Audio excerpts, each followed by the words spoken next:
turn 7, 8, 7B, turn 8 and turn 8A. That's wonderfully American, that is corner naming, but there we have it. It's an exceptionally tricky little section there. You have to bounce across the curbs and change directions while braking all at the same time. It's a very, very difficult section indeed, but at least these guys, or these cars at least, can cope with the curves a little bit better than most. And that is, of course, the good news, is that these GT3 cars, while they are not the most agile machines in the world, they are exceptional at being able to deal with some of the curves, and that helps with Barber Motorsports Park, as the curves here, they're not the nicest things in the world, so to speak. And you get some cars, you know, like the Indy cars and Indy Pro 2000s that, of course, race here on a regular basis year after year, and they're not able to deal with those curves so well. They ended up kind of riding up over the curves, and it's not uncommon to see them spinning around. As a result, these GT3 cars, they can always take as much of the track, though, as they physically can. Pure Sims Esports going to the front of the boat with Eric Grove, who set the fastest time so far, and this is Bas Visser of Manity Racing, the number 8 team, who are leading the championship by 38 points after the first round at the Hungaroring, because they went 2 for 2, winning both of the races. In fact, in Pro-Am and the amateur category, all 3 of those championship leaders are there by dint of winning both of the races in the first round at the Hungaroring. I would say that's a very difficult thing to do, and a very impressive thing, really, that we've managed to get 3 out of 3 there, because let's not forget, the top 20 are reversed. The top 20 overall are reversed for the second race, so for all 3 of those cars to be able to get back through the field and back up there is impressive, as Simtech Motorsport go for a spin here, and still on the racing line. Manity Racing have been held up there, another Audi as well. That is the danger of not having solo qualifying. It's everybody, every man for themselves, basically, out here at the moment.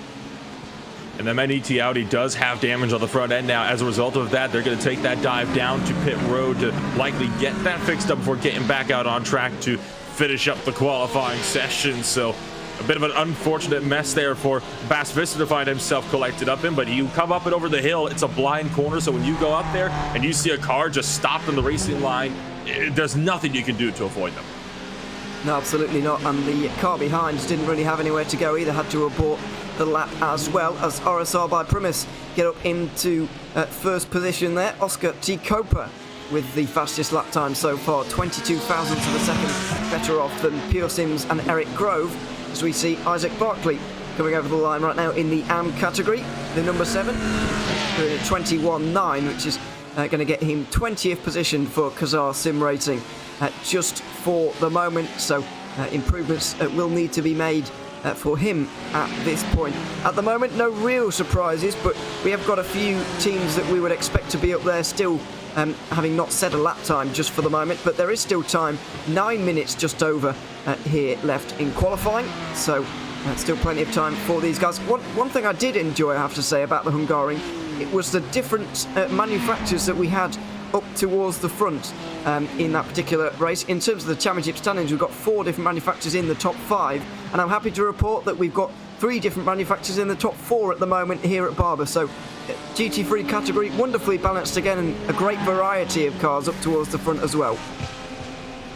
And of course, those manufacturers mentioned being up in the 3 of the 4 at the moment here at Barber are, of course, BMW, Porsche, and Lamborghini that are currently up here in the top 4. And it's another Lamborghini to round out the top 5. In order to find another manufacturer, you have to actually go all the way back to about the 9th, 10th place of the Simtech Motorsports number 7 entry, where you get the first Audi entry on the day. So it seems as though those cars, BMW, Lamborghini, and of course Porsche, they will be the manufacturers to try to beat today. Yeah, and unfortunately you have to go all the way down to 14th to find the first Ferrari of the day, which is an awful long way down. But most of the Ferraris are indeed running in categories that are not the pro category, if you see what I mean. So there you have it. There's only 1 in the pro category for this one. By the way, on the left-hand side of your screen, if you're wondering why the colours of the numbers are a little bit different, it's not because your screen is broken. It's by design. Basically, the more purple it is, the more towards pro. So the brighter, or the more strong purple, I guess you could say, is a pro car. The slightly lighter purple, like we see with the 51 and World of Sim Racing there, you see a slightly lighter purple for Pro-Am, and then basically white kind of colour for the AM drivers. RSTV Esports, the first of those down in 13th position at the moment. So that's how you can keep track of the different subclasses. And of course, as we're just looking at this Lamborghini at the moment of Project Dynamic, you can see the P/A at the top right hand side of their windscreen as we're looking at it indicates that they're in Pro-Am, and then Pro and Am will be in that same position for the Pro and Am cars.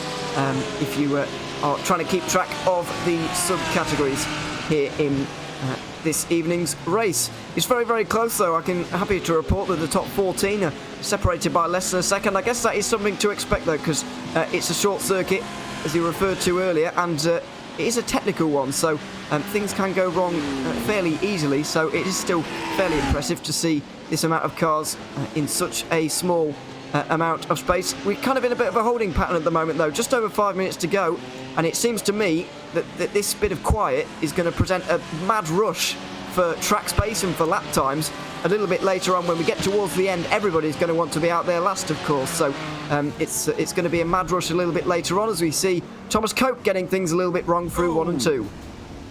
Yeah, a little bit of a slide through turns 1 and 2, and that is one of the easier corners to kind of drop the back end on, especially since turn 1 really does just fall away from you, and then all the downforce comes rushing back right when you hit the brakes for turn 2. So it is so easy to unsettle the back end, and I cannot tell you even the amount of times in various cars that I have gone off in that section of the racetrack. I think the one to watch for today though is going to be 7 through 7A and 7B. That is going to definitely be kind of the most difficult section on the racetrack. It is a downhill braking zone. You're constantly flicking your car first to the right, then back to the left, and back to the right for the little bit of a hair before you rock it out through turn 8 down what is one of the longest straightaways on the racetrack. And it will not surprise we saw a dive bomb there go a little bit wrong. Yeah, absolutely. We'll just have a look to the Pure Sims car. This is what you're referring to at turn 7, 7A and 7B, and then 8, which approaches you very quickly. Here it is. Not quite going at full pace at the moment, Eric Grove, by the looks of things, but he might be, because he is very considered over the curbs there, as opposed to a mad panic, which is how most of these cars end up going over those curbs. But he's currently on the top of the standings with his last lap time, which is the first to get into the 19s. I believe even in the practice session we didn't manage to get into there, but either way, not many managed it if they did. So Eric Grove certainly in a good place at the moment. And of course, if nobody goes faster than that time in Q2 and everybody just stays where they are, then he's going to take pole. It doesn't matter, the times aren't reset after Q1. You get to carry that best time through, and then if you don't improve and nobody else overhauls you, then you can actually take it all the way to pole with that lap time. So it's not an insignificant session right now, even though he's looking very safe to get inside the top 10.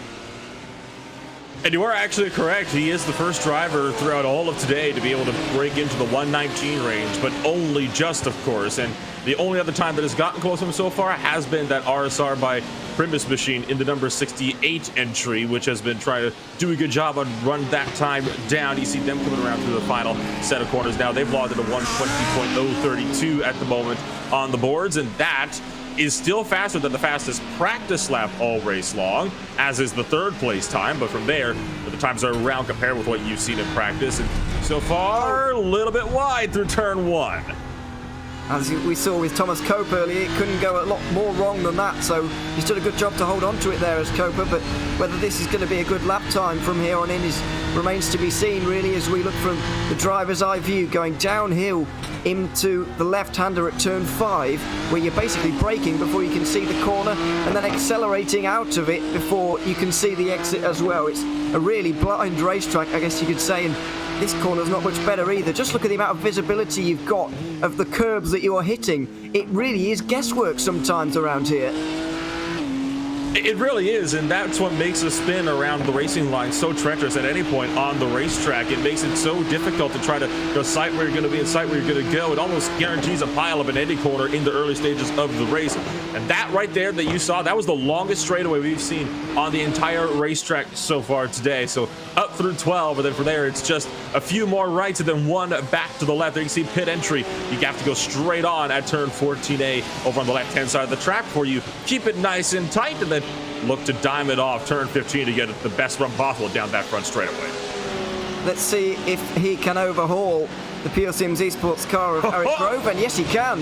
A 19.8. That's a very good lap time indeed from Oscar Copra, despite the fact he got his wheels on the grass and he got it all wrong through turn 1, really. But it's a very good lap time, and RSR by Primus now go to the front.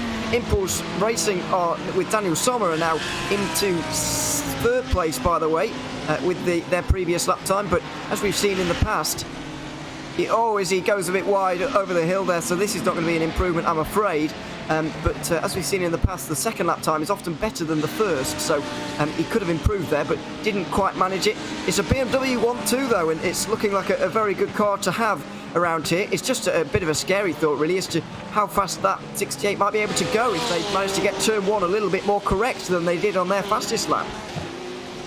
I find it a bit interesting that the BMWs are up there on pole. They are by no means the most aerodynamic cars out here. I think that honor would have to go to the Lamborghinis. So you would think it'd be one of the Italian manufacturers that would be up there, on the pole positions. But I think the reason why we're seeing the BMWs up there is because I feel like the car is just so much more stable through the middle of the run. You can kind of push it a lot more harder, and because it is a little bit higher off the ground, some of the other lower, more aerodynamic cars, you can attack the curbs a little bit more, which, as we've discussed before, is a very critical factor here at this track. Manity Racing, after going 2 for 2 at Hungary, are not doing as well here. This is going to be their final lap time, just to try and get themselves into the top 10, and they are going to improve slightly. There is Bas Visser, but doesn't get another position out of it, so stays in 7th. Is he going to be safe in terms of getting through? Well, a lot of the guys who are just knocking on the door of a top 10 here are actually doing a lap time right now. Ronnie Nunez is just about in there for the moment. Talk Freak Racing, but these are definitely nervy times for those guys who are in the pit lane, like Olympus Esports, VEC Sim Racing, for example. They're 9th and 10th in the pit lane, just crossing their fingers that nobody else goes faster than them. Absolutely. It's and just like that, Vector by RSR does go faster to bump the VEC Sim Racing driver out. Andrew Dawson with that lap time, 1 minute 20.2, has put VEC Racing out, I'm afraid, so it's going to be 16th at best on the grid for these guys. It might even be worse depending on how some of the others from behind do here. Just over 10 seconds remaining, with Ronnie Nunez finishing his lap time, but it's not going to be an improvement for him. Time is about to expire in the next few seconds or so, but is there going to be anybody with a chance here to do anything here in the final moments, the dying moments of this qualifying session? It doesn't look like they are going to be able to, by the looks of things. So it looks like we do have our top 10, and indeed the 5 who are going to join them. Morpheus by Awesome Motorsport haven't set a lap time in this one, by the way, but they weren't in the top 5 in practice, so they're going to be starting from the back of the grid. RSR by G Performance, No Nonsense Racing, both Team S RSO cars, and Full Send Racing, with Fraser Smith now going to be handling that car towards the second qualifying session here. Those guys are through into the second part of qualifying, along with the 10 that you can see on your screen right now. Simtech Motorsport, the new entry, 12th position, so they've got the closest out of those who were setting lap times late on outside of the top 10, but they have not made it. Olympus Esports look like they're just going to be able to get there. So to run you through your top 10 who have made it, RSR by Primus have topped the session with Oscar T. Copra ahead of Pure Sims Esports, Impulse Racing, 5-Star Motorsport, Manity Racing, the other Impulse Racing car, Talk Freak Racing, Vector by RSR, Wilder Sim Racing, and Olympus Esports are going to be joining those top 5 from practice here in Q2. That's a real roll of honour, and a lot of stars up towards the front in the order there. So there's a lot of talent going on in the top 15, and it's going to be a very competitive second part of qualifying. And I would expect nothing less. I mean, IVRA has consistently put on some of the most competitive races that we have ever been able to see. I mean, you take a look at just how the Club Cup worked, a 20-car grid, but around Phillip Island just a few weeks back. Oh boy, that race was just chaos from start to finish, but it was sort of an organized chaos. It was enjoyable to watch, and the Sprint Series is somewhat similar. It really helps out for those that, don't want to stick around for the longer endurance races, such as the 1,000 kilometers of the Red Bull Ring that we saw about 1 week ago, but it certainly does help for those that are still GT3 fanatics all the same. I want to talk a little bit about the two-time race winners from the Hungaroring round, Manity Racing. We've seen a few crumpled body parts on pit lane and some nice liveries as well, including this one. Still out on the circuit. Impulse Racing managing to get into 4th late on in the session, but they didn't need to improve really, just doing a slight improvement to get a 20.1. But Manity Racing in the number 8 car, 6th place at the moment, nearly half a second down on the leaders RSR by Primus, the 68. Didn't get into the top 5 in practice either. Now, is this a cause for concern for Manity Racing, or is it just what the Audi can do? Because after all, they are the top Audi in this session. It does kind of make you wonder, doesn't it? Because it's worth noting that not all of these GT3 cars have the same characteristics. You will get some that are definitely, a little bit more out there than others. For example, the McLaren, a lot more prone to oversteer, and we do see McLarens in the field here tonight. The BMW, obviously a very popular one because of the stability that I mentioned earlier on. The Audi tends to be good in a shorter run, but I think you might be right. That might just be the best that the Audi can do. You get some tracks that are more suited for your car and some tracks that are not. This might be one of those tracks that wasn't as suited for the Audis today. Then again, RSO, managed to get into the top 5 in practice with 2 Audis, so maybe they know something that Manity don't. Who knows? In this one, RSO did have a decent run out in the 198, 2 podiums for that RSO by 5-Star Motorsport car. Getting themselves into 2nd place in the championship, so that's a decent one. But the 197 didn't have a great day of things, I'm afraid. So they're a long way down in the championship. Just 1 more minute to go then until the second part of qualifying will get underway. We'll have 15 minutes and 15 drivers searching for the top spot here in qualifying, and who's going to be on the front row of the grid for this race. You're watching the HyperX GT Sprint Series organised by IVRA competition. HyperX, the official gaming peripheral sponsor here, sponsoring this great championship.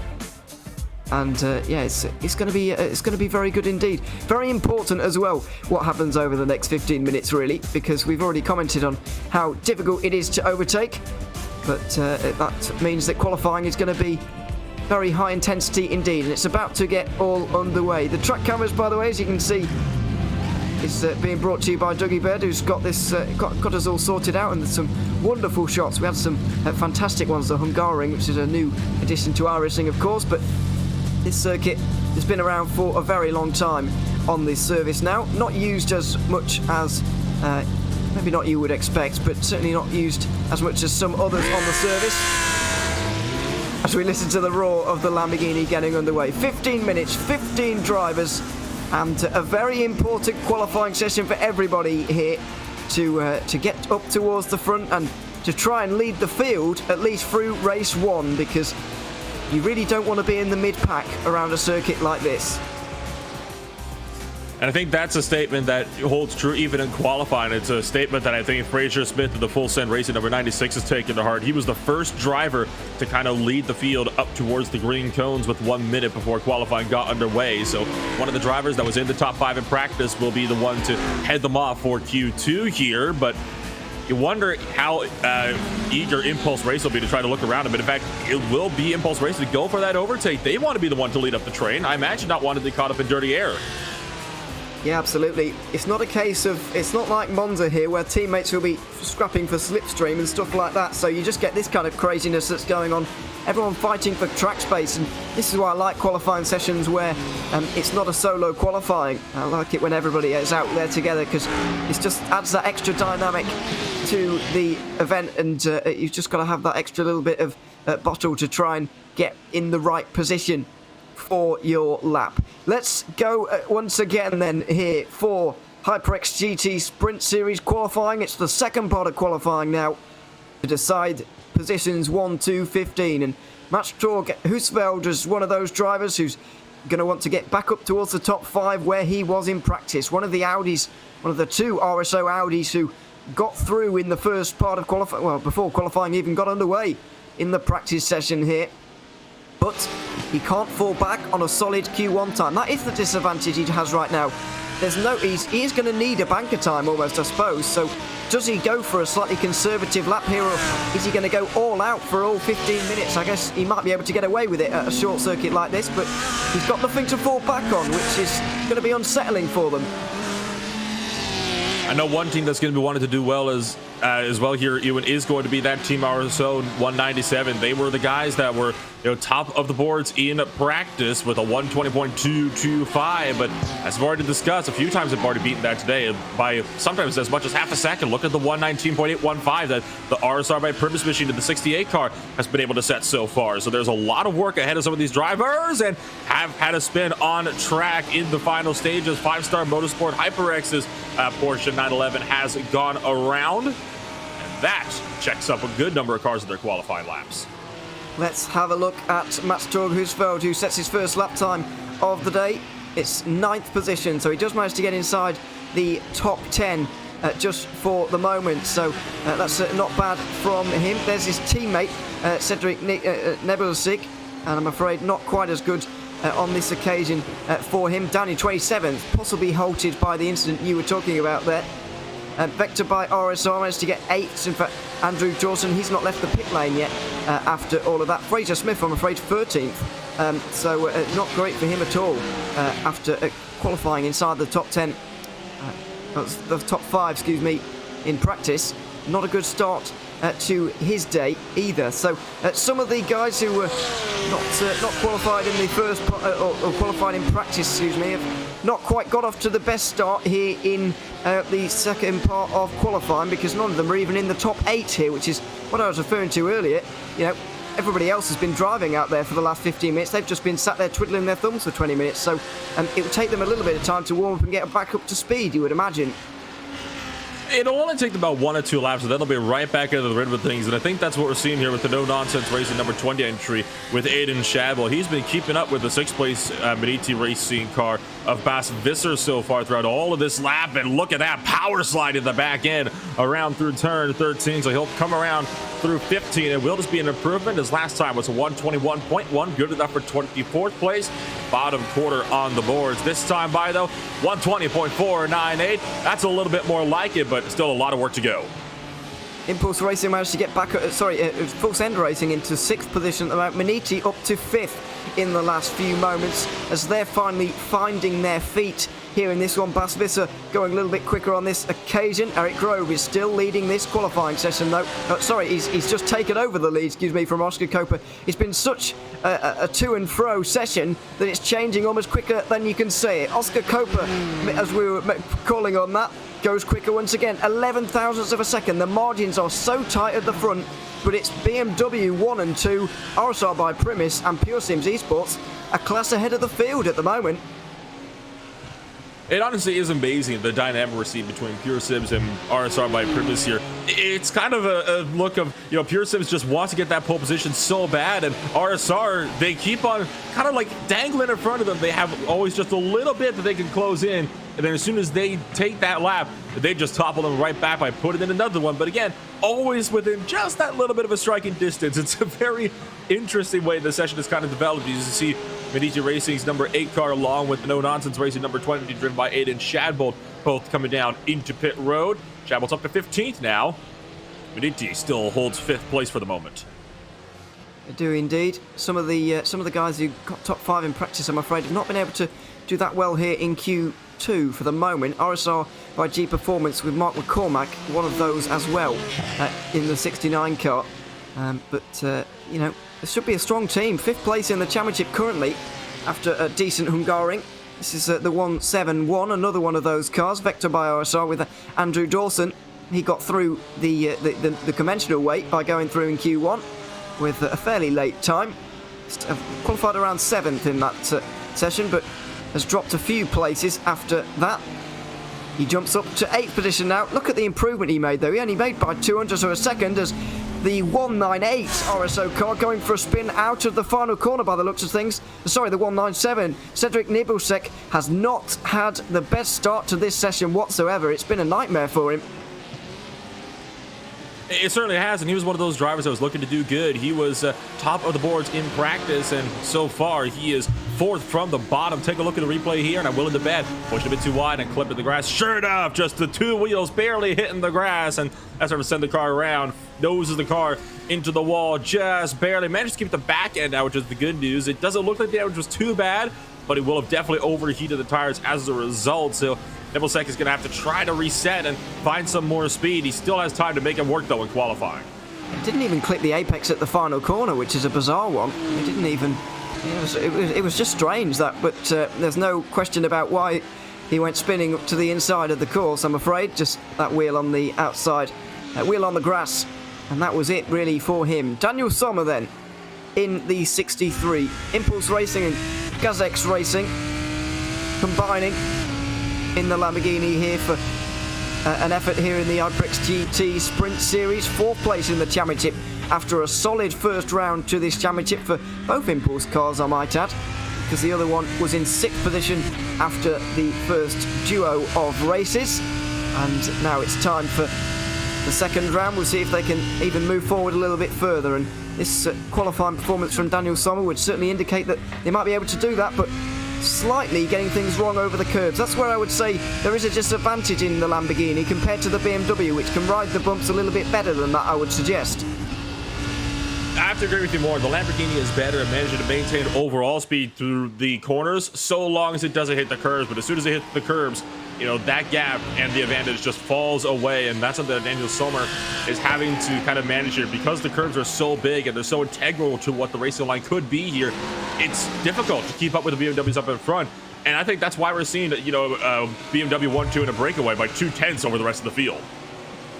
Yeah, it's quite a gap, but there are some BMWs a little bit further down struggling, so clearly RSR by Primus and Pure Sims Esports are also taking nothing away from them. They're also driving very quickly in their own right. Oscar T. Copra and Eric Grove, those guys who are absolutely on it. Just under 6 minutes to go then in qualifying for the second round of the HyperX GT Sprint Series organised by IVRA. And it's Daniel Sommer we're looking at the moment for Impulse Racing, trying to turn a third place into the front row, but not able to for the moment. It's going to need to be a big improvement, given the amount of improving we've seen so far and the size of the improving. It's looking unlikely that we're going to see him jump up towards the front row, but you never know. Just want to shout out to World of Sim Racing as well, who are in 9th place at the moment as the 197 finally gets their act together inside the top 10. You know, Pro-Am car making it comfortably inside the top 10, making it into Q2 is a great demonstration from them as to why they're second place in the championship, and they're putting big distance between themselves and Project Dynamic, which is going to help them out in the championship. Oh, it absolutely will, and you get these little gaps that tend to build up over the course of qualifying, and the gap just continues to grow and grow. It'll be an interesting one to see then how this battle in that championship for Pro-Am will play out. But for now, Adrian Baiza doing a good job of the World of Sim Racing team's number 51 to make sure that that entry is as far up as it can be. You always want to have as many cars as possible between yourself and the next driver in your category that you have to contend with for a title. But of course, the points are assigned based on category rather than overall, so it's not like they're scrapping for a few points at the bottom end of the top 25. They are going to be getting 100 points in their own right if they win a Pro-Am race. Here is the current leader in this qualifying session, Oscar Copra, with a 119.7 just going under the 190. Oh my word, that's outrageous from Oscar T. Copra. Look at that. RSR by Primus, almost untouchable at the front of this qualifying session right now. Nearly 3 tenths in front of Pure Sims. Where has he found all of that time? As everybody else is finding hundredths and thousandths of a second, he's just taken a couple of tenths off his own lap time. That is remarkable from Copra. I'm going to go out on a limb here and say that Copra is going to be the driver to beat today. I think it's safe to say that they have all the speed today, and in fact might even be stealing some from some of the other drivers further down the field in order to maintain that speed. But it looks like Copra might be done with his qualifying, pulling kind of offline. I'll let a couple of drivers through. So we look on back to I think this is the 116 Pure Sims Esports machine, currently coming up and over the rise. They've been trying to close in that time, but they've got about a quarter of a second they have to reel in now to RSR by Primus if they want to properly go for that pole position, and they've only got 3 minutes to do so. They're only going to be able to log about another 1 or 2 laps here to get that done. Yeah, absolutely. Eric Grove, then, what have you got? Is there enough to be able to clinch pole here already? A slight correction had to be made into turn 1 there, and is turns 2 and 3, the never-ending right-hander that swings back on itself and doesn't really end here until we've gone over the brow of the hill at 4. And there it is, down into turn 5, where you're almost braking before you can see the apex of the corner, and then accelerating out of it before you can see the exit as well. There it is, just opens out nicely. Looking fairly good for Grove right now, but fairly good is not going to cut it. It's going to need to be incredible this lap. So diving down through 7, 7A, and 7B, stepping the back end out and pushing really wide right at the exit of turn 8. I think that might be enough to cost them a pole position time on this lap. They just ran a bit too wide, but vaulting up and over the curves, trying to desperately regain on lost ground. Into the sweepers at the end of the lap we go then, up over the hill once more, and into the final few corners at 14. The long right-hander, late apex, and then 15, the final turn. Here it is. Grove sets himself up for a good run onto the front straight. Is this enough for the pole position? It might be close here, but not quite. He doesn't improve on his best lap time. Going to go again. It's the second lap, which is sometimes faster, so maybe there's still hope for Pure Sims. And of course, when that clock expires, you do not have enough time to set another lap in. So this will be the final attempt for Eric Grove to try to take pole position away from the RSR by Primus machine. And Grove has got to pull out all the stops here to try to get that lap time. He's not going to get another attempt. This is the one and done deal. So if he's ever going to get that pole time, it has to be now. This is the crucial section of the racetrack. How does the BMW handle the bumps on this occasion? It looked a little bit better that time from the off-board cameras at least. It looked a little bit stronger over the curves. This is the flat-out section, 9 and 10 the sweepers, and then 11 and 12 where you do have to think about it a great deal more. But coming to the end of the longest straight on the circuit, even though it is not very long at all in reality. The final technical section is coming up, but it might not matter for Eric Grove. He goes onto the grass on the left-hand side of that turn. Is he coming into the pit lane? Yes, he is. So RSR by Primus look like they have this one. Daniel Sommer is the only other driver out of the top 3 who's actually out there at the moment, but it would be a near miracle for him to be able to get anywhere near these guys. Not enough time for RSO to set another lap time here, and some of these guys will certainly be disappointed with how this has gone, because the likes of RSR by G Performance only managed 14th despite being up there in practice. You know, there'll be some disappointed drivers certainly down the order. A disappointing performance for some drivers, but the good news is they have got 2 one-hour races to try and make that up. Absolutely, they have indeed. That is qualifying then for the HyperX GT Sprint Series organised by IVRA, the second round of the fall season at Barber Motorsports Park. It was very exciting indeed, but Oscar T. Copra is going to be the leading car alongside Eric Grove on the front row. It's an all-impulse row 2 behind. Then Manity Racing, 2 weeks ago's double race winners in 5th, ahead of Full Send Racing, the first of the cars who managed to qualify into Q2 through the practice session. Then in 7th position, it's going to be Team RSO, another one of those cars who got through in the same manner. 5-Star Motorsport alongside them. Then it's Vector by RSR and World of Sim Racing, the first Pro-Am car. Torque Freak Racing and Team RSO by 5-Star Motorsport. Max Torque Husfeld in 12th position. Thomas Cope, despite his little spin through turn 2, is 13th, ahead of Mark McCormack in 14th. VC Sim Racing just missed out on the Q2, they're 15th, ahead of Simtech Motorsport, the newcomers. No Nonsense Racing disappointed with 17th. Project Dynamic, another of the Pro-Am cars, in 18th. Mad Performance by JR Team are 19th, ahead of the final of the Impulse Racing cars. BSTV Esports are 21st, ahead of Westwood Racing Esports.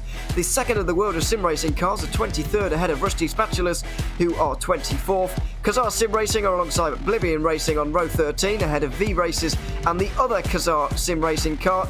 Then Isaac Barkley rounds off the final of their fleet with Olympus Esports in 30th. Finally, Awesome Motorsport Group, VC Sim Racing, and Awesome Motorsport Group Part 2 are in 33rd. That's not their actual name, but Stefan Scheller, is their final man lining up on this grid. It's a full formation lap on this occasion. The pace car pulls away. It's BMW on the front row, Lamborghini locking out the second row, and it's a fascinating prospect, this first hour race here at Barber Motorsports Park. So 33 cars getting set to duke it out around this 2.3 mile, 3.7 kilometer circuit, and it should be a fun one indeed. I have a feeling though that race 2 is going to be certainly quite hectic. You've seen just how fast that RSR by Prince machine is today, and that means if he ends up winning this race, he's starting from 20th place for race number 2. Remember, the top 20 do get inverted from this race, and that means he's going to have quite the fight up to the midfield in race 2 in the early run. There are the weather conditions just for the moment. 23 ambient, 25 out there on the circuit with a little bit more wind than usual, but nothing major. And the humidity is not anything to write home about either, really, at the moment. Just talking about the first lap that you were mentioning there, you know, we know this is a difficult circuit. It's a narrow circuit, tricky on your own, but it's a flowing first few turns. So are we going to see absolute pandemonium through the first opening of this race like we did at race 2 at the Hungaroring, or is this more of a circuit where you can flow your way through and settle into the race a bit more?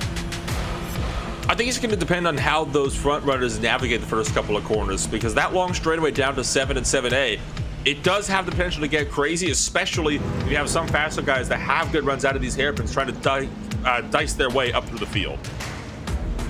Coming through 9 and 10 on the formation lap right now. The lights are off on the top of the iRacing pace car, and so we are going to be going racing this time.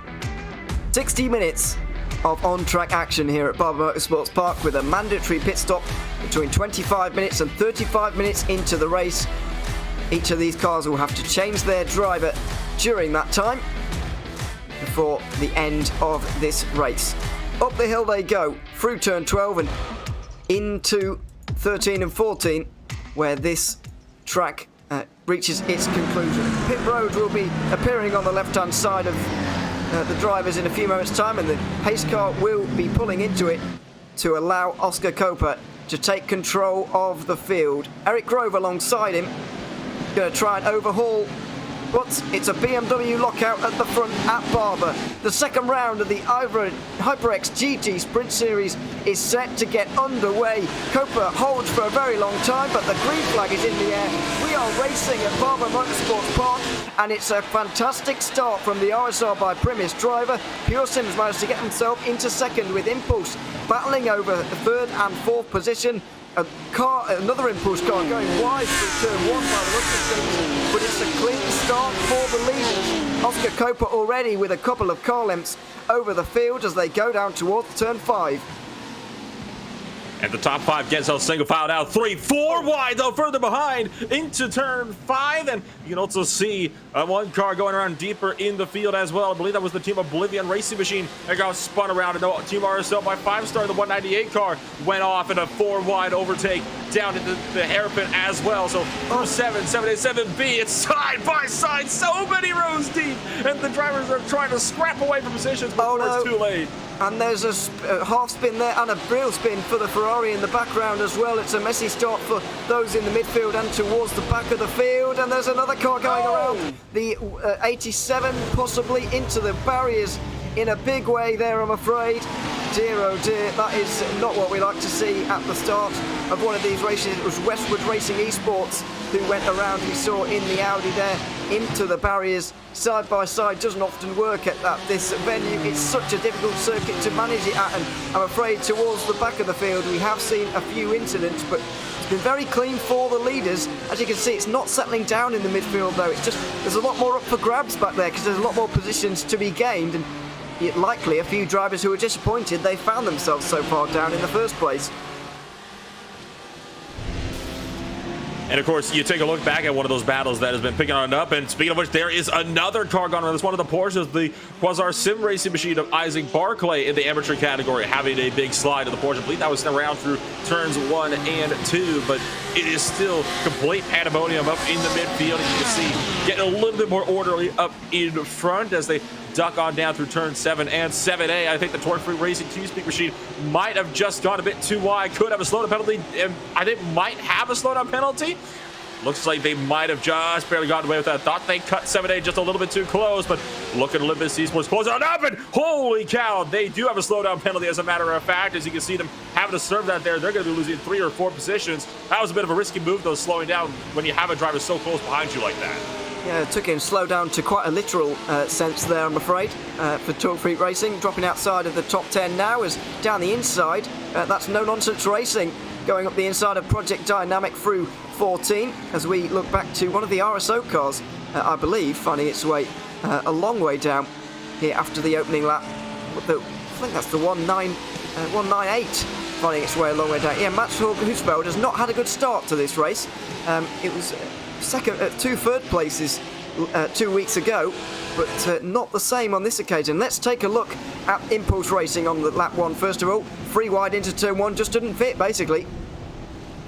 And just got muscled out a little bit too wide. That sent the Impulse Racing driver so far down the field. And here is the spin, I believe, from the Ferrari. Oh, got into a big with the BMW. That's a huge hit into the inside wall. Quite a lick for the Oblivion Racing driver of Martin Tilling. And it was just up in front where we saw that 4 wide overtake. And we'll take a look at that 4 wide overtake now. Look at this, going for 3, and then it's 4. And that says the Team RSL by 5-star driver way too wide.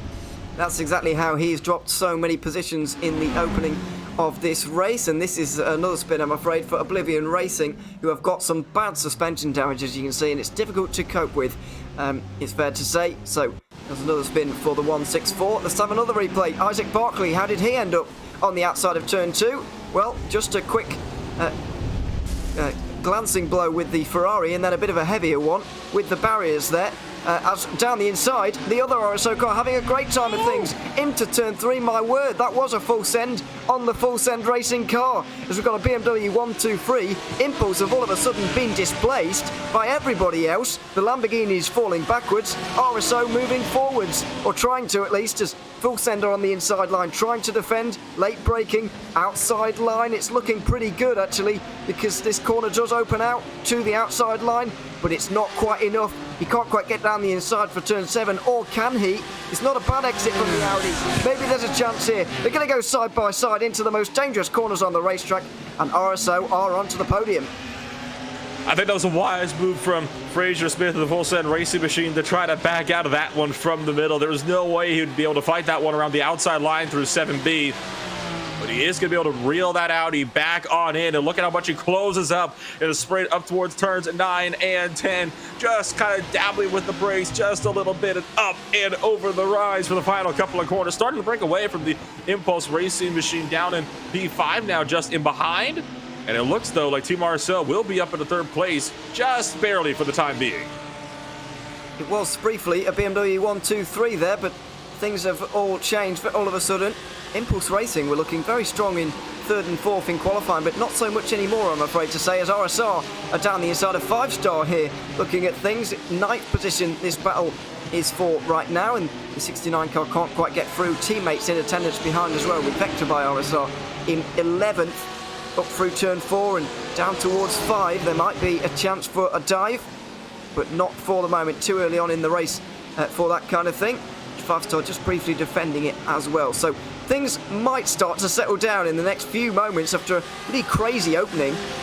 Things might start to settle down, but what it has done is allowed the 2 leaders to get a massive lead over the field. It certainly does. I mean, take a look at the gap, like 5 seconds from 1st place just down to 3rd alone, and it's still only half a second between them as well, so the potential for the race lead battle to pick on up as well is certainly there. But all the chaos we've seen is in the midfield at the moment. It's been all these drivers trying to get whatever spots they can early on, not wanting to give an inch with each other. That's kind of allowed for the top to be able to break away as they have. And you can just see the Porsche 5-star going a bit too wide out through turn 12, and that allows for the RSR by G Performance Machine, driven by Mark McCormack, to trying to close in the gap ever so slowly behind in the BMW. Been a good start from McCormack, actually. 4 places gained already in this race, equaling that total of Team RSO and Olympus Esports with 5 there, making a very good start already. But a couple of the guys have made better ones than that. Awesome Motorsport Group up 13 to 18th position at the moment from outside of the top 30 off of the start. So a great opening 5 or 10 minutes from those guys. And you can be sure they're going to be attempting to push on even further from that. It certainly has quietened down after the opening moments of this race, though. BMW well, I'll say that. There's still stuff going on a little bit further down. Garrett Thompson has managed to get up into 19th position. And there's a lot of defending even into turn 7 here, side by side through here. Not advisable, but can sometimes be done. Although they stick single file just for the moment. These kind of midfield battles are likely to carry on throughout the rest of the race, really, with everybody trying to get involved with them. And yeah, rusty spatulas that was all over the back of them. Nuno Costa, by the way, as we see in the replay there, for V Racers, just having a quick spin, unfortunately. We continue to watch this battle for a 19th heat on up, and I can tell you right now, that BMW behind him is getting a little bit frustrated being stuck. The BMWs are so much better on the acceleration than the Porsches have been, and Rusty Spatula has been trying to utilize that in fours, but the problem is Garrett Thomas has just been so much better through the corners, trying to keep him in behind. And you look back at the impulse race 256 that went off on turn 1 in just the last lap, under fire from the our sim racing Hydra machine to Johnny Waters down the inside. He goes into turn 1, and once again, impulse racing goes wide in the run towards turn number 2. The 256 will try to fight back, though, holds on from the Team RSO 198 Audi just in behind, and they have lost spot though up to Morpheus, driven by Stefan Schella. So the 72 car could be under fire in just a moment, but before that will happen, it will be Impulse Racing once again under fire by the RSO Audi down the inside of turn number 5, and it looks like that battle will go down to turn 7. Mats Torg Husfeldt is trying to gain some spots once again after going off at turn 5, and the Impulse Racing car definitely knew that because they backed off, realised they're not really in the same fight here at all. So it's not worth going for it as we go on board with the Ferrari of Matt Lovebridge behind. Lovebridge, excuse me. Olympus Esports driver. Pretty much flat out. Oh, well, I was going to say flat out through the sweepers there, but just misjudged it ever so slightly. Following on from cars behind is always tricky, as we've just seen. This is one of the pro cars, of course, in 26th at the moment. A little bit out of position compared to where you might expect it to be, but Mats Torg Husfeldt is one of the most out of position cars in the field, really. One of the main, or one of the only front runners to really have had problems on that opening lap. So he's going to be one to watch throughout the 50 minutes of this race. How many points can he recover from this position? It'll be an interesting one indeed, and you can see the battle for the race lead looking to pick on up as well so far. That number 116 is slowly been trying to reel in RSR by Primus here in that 68 car. Look at how close they are through 7 and 7A. It's an interesting dynamic between these two drivers. The gap is really ebbing and flowing here. It's kind of growing and then it's closing back in again. You wonder at what point will Eric Grover, that Pure Sims Esports machine, be willing to kind of send one up the inside if he can get close enough? Yeah, absolutely. I mean, is he going to just settle for this kind of gap building situation which they have at the moment and let his teammate do the work in the next part? I guess the advantage he does have, and this is what we do tend to see, the first half of the race is more calm and considered. You've got to figure out, you know, how you're going to attack this race. But we don't often see the wild moves that we do in the second half of the race because you've got that pit stop coming up. To be honest, if I was Eric Grove, I might wait until the pit stop to try and do something, you know, go a little bit longer, pitch a little bit shorter than the car in front, the RSR by Premise car, as we see side by side with Olympus Esports and Manity Racing, who have dropped down to 8th position now. But, you know, what are Pure Sims Esports going to do? Are they going to wait until the pit stops and kind of try and jump them in that way, because it's a lot more lower risk than RSR Primus? There's a lot to lose if they make a full send move at this point. I would have to agree with you on that one, but that being said, if it goes wrong, there is a lot of time to be able to make that time back up as well. 48 minutes left in this race as opposed to what could be a 15-minute run later on if that move comes a bit later on in the race. But I think it is a little bit wiser to kind of back off a little bit in the early stages. kind of let things settle themselves out. Let your teammate do a little bit of the work. I think you kind of put it in perfectly right there. So, and it does look like the Pure Sims Esports machine is going to be trying to take that kind of mindset. As you see that gap extending now to about 6-7 tenths of a second. That's the largest that gap has gotten all race long so far. Yeah, you're certainly right about the gap ebbing and flowing, what you mentioned a couple of moments ago, because it's just, for no apparent reason, it's just yo-yoing about a little bit, but not too concerning for either of those cars really at the moment. They're just building the gap to the likes of what you can see on the right-hand side of your screen, which is a lot of battling going on, I think it's safe to say. We saw Olympus Esports and Manity Racing going at it into turn 1 last time around, and you see in the background here some more of those cars fighting it out, this time over the 13th position. Project Dynamic, which is now the highest of the, second highest of the Pro-Am cars, with VC Sim Racing currently leading that category, just a couple of places on the road up in front of them. Unfortunately, the 51 Wood Sim Racing car, I don't think even took the start. I think they've had problems here. So, yeah, that's a real shame to see for them. And, yeah, this is now the battle for first between Project Dynamic and VC Sim Racing, unfortunately no longer involving World of Sim Racing. So it's so unfortunate for World of Sim Racing, but again, you have all of race 2 to try to work yourself back up through the field and get yourself in a good position, but this could be as many as 100 points you're losing out on for race number 1, which is where the real unfortunate part tends to come in. Yeah, absolutely. It's a lot of points to be losing. 100 points for a race win around here, don't forget. And the points are assigned based on the particular races rather than your round performance, as that's very wide from SimTech Motorsport. And Talk Freak Racing are going to capitalise on that one as well, back inside the top 14 at least after their slowdown a little bit earlier on. Just a small mistake there, and it just shows all the corners, kind of particular sections of corners, certainly flow into one around here. And so it just shows when you get one part of it wrong, it can all go wrong quite quickly. Battles up for 9th and 10th on the racetrack. Yeah. RSR by G Performance having a bit of a go at the 5-star Motorsport HyperX machine, and I thought they were going to come together. You could not fit a sheet of paper between them down to turn number 1, and now Mark McCormack going to be going to try to take this one the long way around turn number 5, but Konstantin Sharp going to be holding that one in tight of the hairpin, and that will keep McCormack at bay for the time being. But that Porsche steadily losing time, and you got a couple of BMWs in behind. Make it 3. They're going to be trying to have it go down the inside. McCormack makes the move into turn 7 and somehow pulls it off.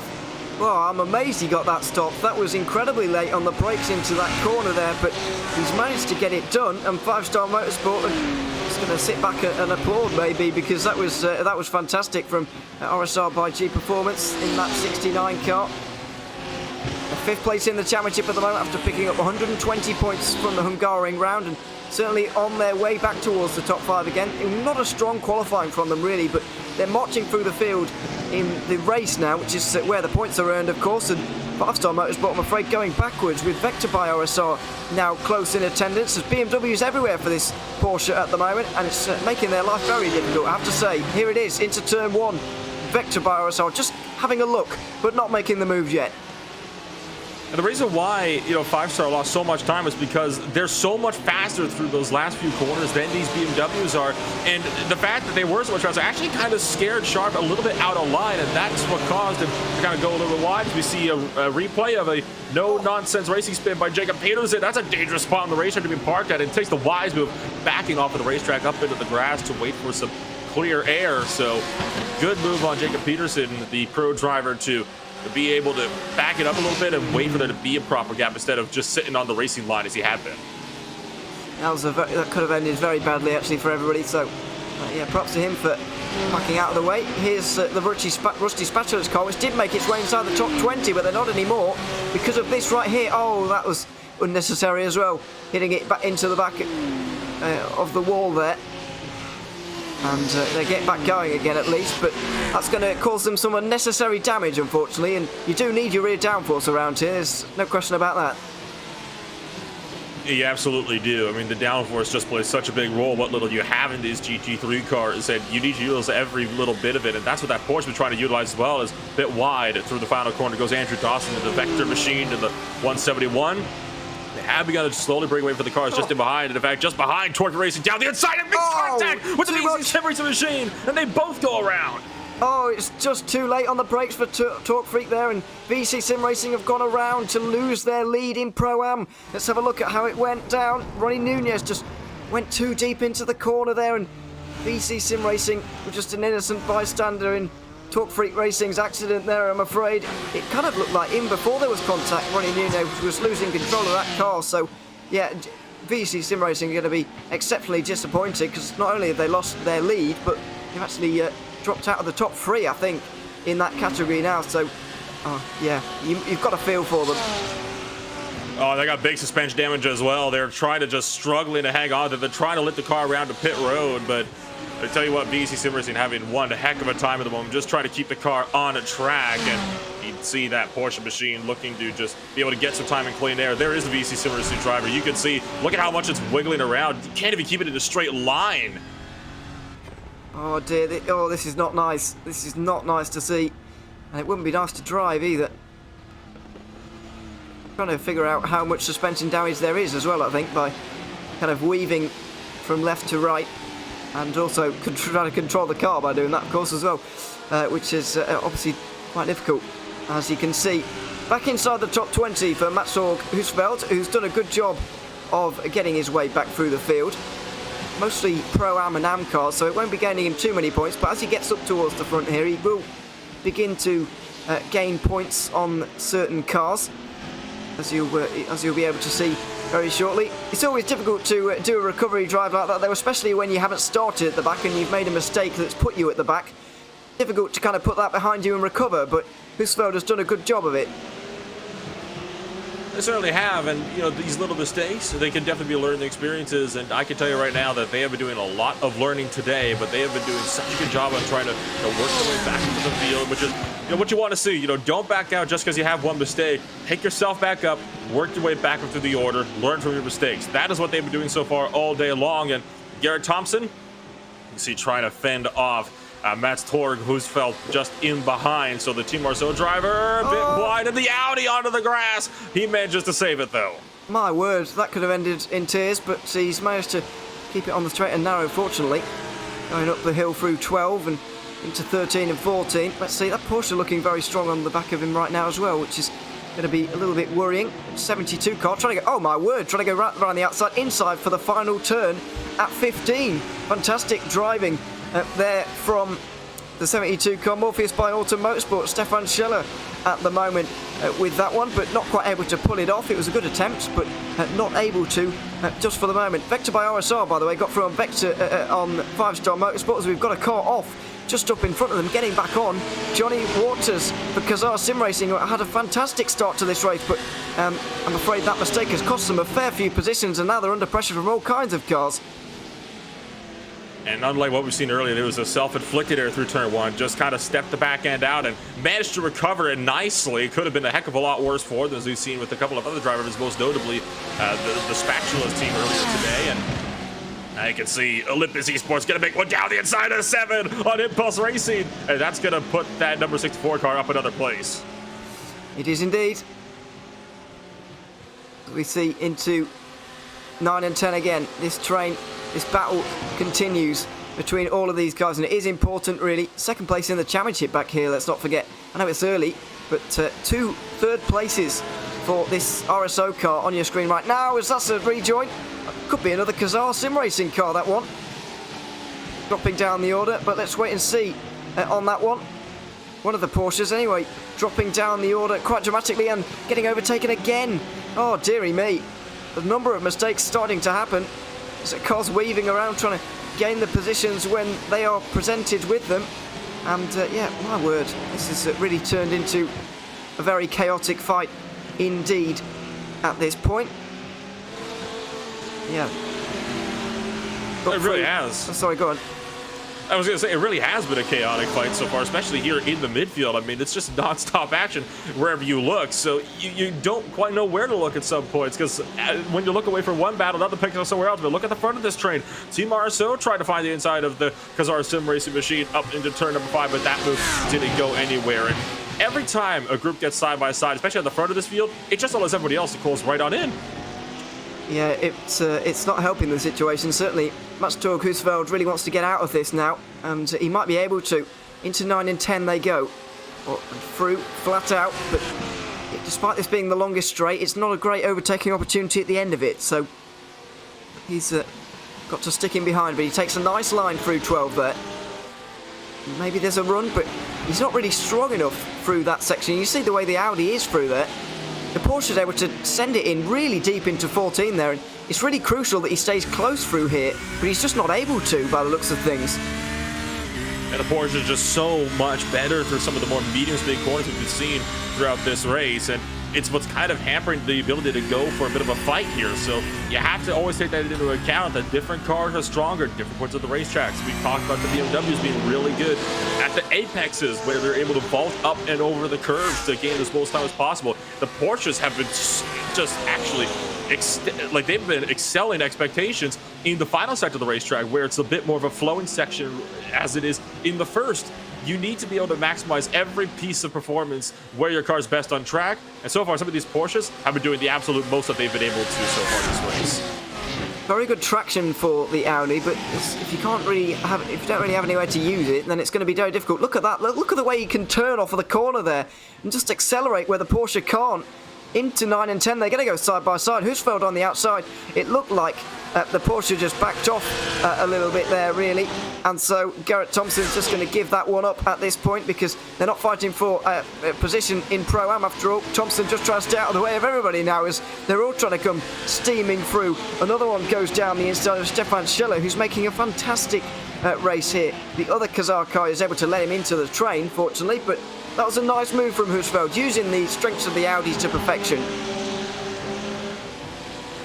Like I said, you got to take these spots wherever you can, and look at already how big of a gap that Team RSO has been able to build up as well. They're just so much better than the Porsches in a lot of the places on the racetrack. It was just those few very critical corners where they were losing time and being kind of stuck behind. But now that he made that pass, I have a feeling we're going to be seeing that Audi starting to rocket away with the lead in this little train here. Looks like it. Certainly got the pace over them for the moment. As we go a little bit further forward to Impulse Racing. Now, they've not had a great race. 3rd and 4th on the start. Now 5th and 7th, I'm afraid. So constantly going backwards, and Impulse Esports, Olympus Esports, excuse me, are next to try and get through on Impulse. We know how strong the Porsche is through turn 14. No! Let's hit the back of Impulse, and the pit window's not open yet. They've been forced into the pit lane. Oh my goodness me. Are they going to have to just drive through it? I'm not sure he knows what to do here. Our man in Daniel Sommer in the 63. He's slowing down on the pit entry there as if he didn't really know what to do. It looks like he's going to have to drive through here. Basically a drive-through penalty, because the Porsche just got into the back of him there. Really unlucky for him. Or is he going to take his pit stop here? It looks like he's just going to take an early one and maybe say to race control, look, I didn't really have much choice there.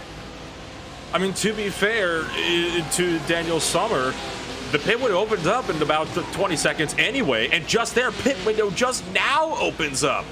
So, I mean, if you could have come in on the next lap anyway, that's a very interesting one, though, because we know you're not allowed to come in before that pit window opens up, but what are you supposed to do otherwise? I mean, he got forced into the pit lane. There's no other way to put that. Goodness me. I was just about to say how he pulls away very slowly in the 63. Is that still it is still Daniel Sommer.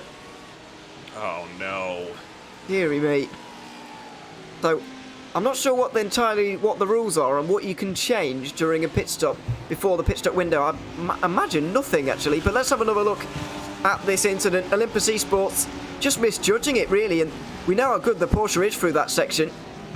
You know, there was just too much speed being carried by the Porsche there, and Impulse rear-ended, forced into the pit lane. Super unlucky for them, but we go back up front because, as you pointed out, the pit window's now open.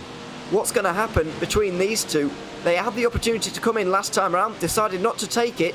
What do Pure Sims do to try and win this race is the big question now. I think it depends on which of the drivers they have in their car. Do they have the one that's a bit faster? Do you have it that's a bit slower? Because each team has that one driver that is always going to be that little bit quicker. If you have the fastest driver still waiting to get into the car, I would say get them into the car as soon as possible. That way you can try to gap the guys that you're trying to race with as best as you can. But Oscar Copra We've seen how fast he can be today. So if you're the driver that is the faster of the two on your team, then the best move for you would, I'm going to be quite honest here, stay out as long as possible so you can gain as much time with the faster driver in the car. Yeah, that's a very good point.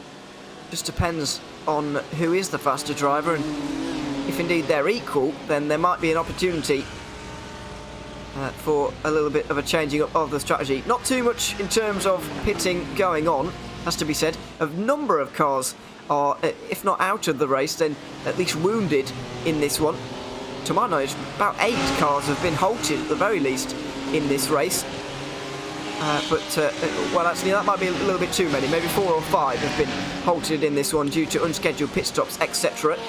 Because the pit stops are now commencing. Impulse Racing's Daniel Sommer now it's still out there. Well, his pit stop time was normal, but he didn't make a driver change, so I wonder if he did everything he needed to do apart from driver change, but I don't think you could do anything when you're not in the mandatory pit stop window, so yeah, that's really unlucky for them anyway, and they're going to have to try and recover something, but, you know, 4th place in the championship after, you know, a strong team, and if they can't find their way inside the top 20, then the whole weekend is ruined almost. It really is, and it's such a big shame that they ended up in this position in the first place. I don't think they deserve to be in this type of a situation, and you wonder just how aggressive, you know, their teammates might be in trying to regain lost time in race 2. I think it's safe to say the race is effectively over for them here in race 1, but there is still an hour-long race left to go, and you never know when it comes to this type of racing what you might see in the later portions if tempers run high. Absolutely, and what are their teammates going to do here with the Olympus Esports car? Because it's Impulse versus Olympus again, but obviously different cars on the situation. Race control have clarified, by the way, that Impulse will still need to come into the pit lane to make their mandatory pit stop because they were outside of the pit window. Exceptionally unlucky for a real great team, but it's just the rules are the rules, I guess, and they've got to stick by them at race control. As 5-Star Motorsport of the front runners are the first to come in. RSO by 5-Star also excuse me, into the pit lane. So as we're just approaching halfway in the pit window, we're starting to see the first pit stops. Often when we see the first pit stops, we see a lot more coming very quickly after that. So expect a very busy pit lane soon. You can see the driver change taking place for both 5-Star and Team RSO just in behind. So Maximilian Fritz is going to work his way up into another spot, and it'll be Niels Benedict going to be working his way into the car just in behind. So a couple of more drivers opting to make those driver swaps. And of course, you do need to make a mandatory driver change in these pit stops. So the strategy obviously says, you know, make that driver change as soon as you come on in. Unfortunately, Fritz has come out right behind a BMW, the Rusty Spatulas GT3, who still has that damage from an earlier spin, and the 313 will pull aside and make room for 5-Star to go down the inside. And there is, of course, P4 coming in just from pit road, and you can see just in behind them another one of the Impulse machines coming on in as well. So Olympus Esports' Thomas Cope is into the box. I do believe for the 46 machine, this means we will be seeing the Ubuff Ozaretstovskaya making the trip into the car now. You will indeed. This is the view from the pit wall, and Team RSO leading a number of cars down here onto pit lane. RSR by G Performance included within that as well. Steve revving the engine, getting ready to go in the main shot there, and finally they do leave the pit lane in the 197 car. Are they going to be in any clean air though, Robin Huss? Is he going to be in clean air? No Nonsense Racing have just got out in front of them, I think, of Jakob Pedersen having not stopped yet, but it looks like he's going to be okay mostly for clean air, and he is indeed. He's got a couple of seconds up in front, and that's also something you have to factor into your calculation when you're making a pit stop here. You know, am I going to be in clean air when I get out of the pit lane? Because if the answer's no, it's not really worth pitting. And at the moment, the field is strung out around the entire racetrack, so it is very, very difficult to be able to, you know, properly find a place of clean air to work with, which makes it really interesting when you're trying to, you know, take that little factor into your pit stop calculations to determine where you're going to come on in. And it is worth noting that, of course, that VC machine still has yet to come in as well. The Impulse Racing machine has yet to come in as well, of Daniel Summers. So we're still waiting on that one. Project Dynamic and BSTV Esports are both down to the lane this time by for spots inside the top 10. So you still have a couple of drivers that need to make those pit stops up in front, most notably the top two as well, who have continued to stay out there on the track throughout the entirety of this run. And you only have a few more minutes left in that pit window before it closes. So in this next lap or two, we're going to be seeing everybody that hasn't stopped coming on in this next time by. Yeah, we are indeed. Although they might be able to fit two more in. Oh, no, maybe not. It's actually it's closer than you want to cut it. We'll put it that way. Pure Sims then. Now then, the penultimate lap where these guys can realistically pit, and Pure Sims Esports have gone for this. I was beginning to wonder if they're just going to follow RSR Primus and do exactly the same thing as them, and I was going to be very upset with them, to be honest, because there's no way you're going to be able to, well, there's not no way, but it's unlikely you're going to win a race by following exactly what the leader does. You need to do something different, and that's exactly what the 116 is doing right now. Full Send Racing follow them in, but this is a good call in my opinion. Eric Grove gets out of that BMW, and he will be making a driver change to Steen Ledger, who will be in for the final 27 minutes of this race. Now, the outlaps and inlaps for both of these cars are going to be crucial and potentially race winning. Of course, Steen Ledger is a very, very quick driver. We have seen that before, so Ledger might have a bit of his work cut out for him, though, because you have seen that RSR by Primus machine has just been unstoppable so far today. So you never know what could happen, on these types of races. But these pit stops, we talked about how crucial they were, at the top of the broadcast, and we'll continue to kind of talk about how important they could be. And we'll see just how influential that pit stop will be once RSR by Primus finally makes the trip down to pit road. Yeah, absolutely. Got a 33-second lead over Talk Freak Racing, who have also yet to pit in this race. And now, finally, the black and red BMW comes down pit lane. Did see that the 257 of Impulse Racing had to back up into their pit box, by the way, so they will have lost a couple of attempts due to that, and they've come out right behind Olympus Esports. They might have been able to jump them if they didn't have to do that, but there we have it. There go your leaders through the shot right now, and there's a lot of pressure on this outlap for Steen Ledger at the moment. Oscar T. Copra, after having a fantastic stint, is going to get out of that car now. Or, well, I haven't seen him get out yet, but I'm informed that he's going to have to, as Talk Freak Racing also do the same. It's very much the last opportunity for all of these guys to change their driver, and indeed the tyres as well. It's RSR by Primus on the right hand side of your screen. Drop down on the jacks, and now finally going. Pure Sims on the left hand side. It's a shorter route through turn one for RSR. They're just about going to make it in front and actually put a few more attempts onto the margin they hold over Pure Sims Esports. So a great pit stop then for RSR by Primus. We'll see them hold the race lead. In fact, Pure Sims, like you mentioned, losing a couple of attempts in the pit stop window, but there's still a lot of time left to go. More than enough time to be able to properly make their way up through the field and potentially be able to contend for a race win before the end of the night. Now, Oscar T. Cooper is still driving that car at the moment. Steen Ledger has got in for Eric Grove, but is Cooper allowed to do the entire hour by himself here, or will he be disqualified at the end because the pit window's over now? Is there going to be some kind of penalty going on there?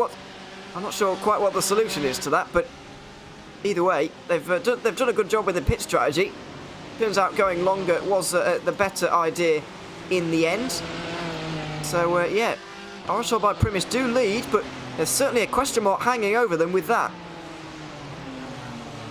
And meanwhile, for the Olympus Esports machine, they are currently under some heavy fire from the RSR by G Performance machine in the battle for 7th and 8th at the moment. As the rest of Skya has been struggling, I've been noticing on the timing series, to be able to try to hold these guys at bay. And McCormick going to make the pass around the outside line of turn 12. What a move there. And those rest of Skya, you can tell, losing so much time at the moment. And Rudy Nofel for the Manity Racing crew looking to put her under fire as well. And it's worth noting that Lamborghini up the road of Marco Jager, the Impulse Racing machine, they got by her at the start of the lap. So Liam Skya evidently losing quite a bit of pace as opposed to her teammate. Not a good lap at all for Olympus Esports, as you can see in the Porsche. Around the outside for Manity Racing, but Nothing doing there really. Gonna have to tuck back in, try and get through a different way. Maybe into turn 5 is going to be the opportunity, using the traction of that Audi out of 3.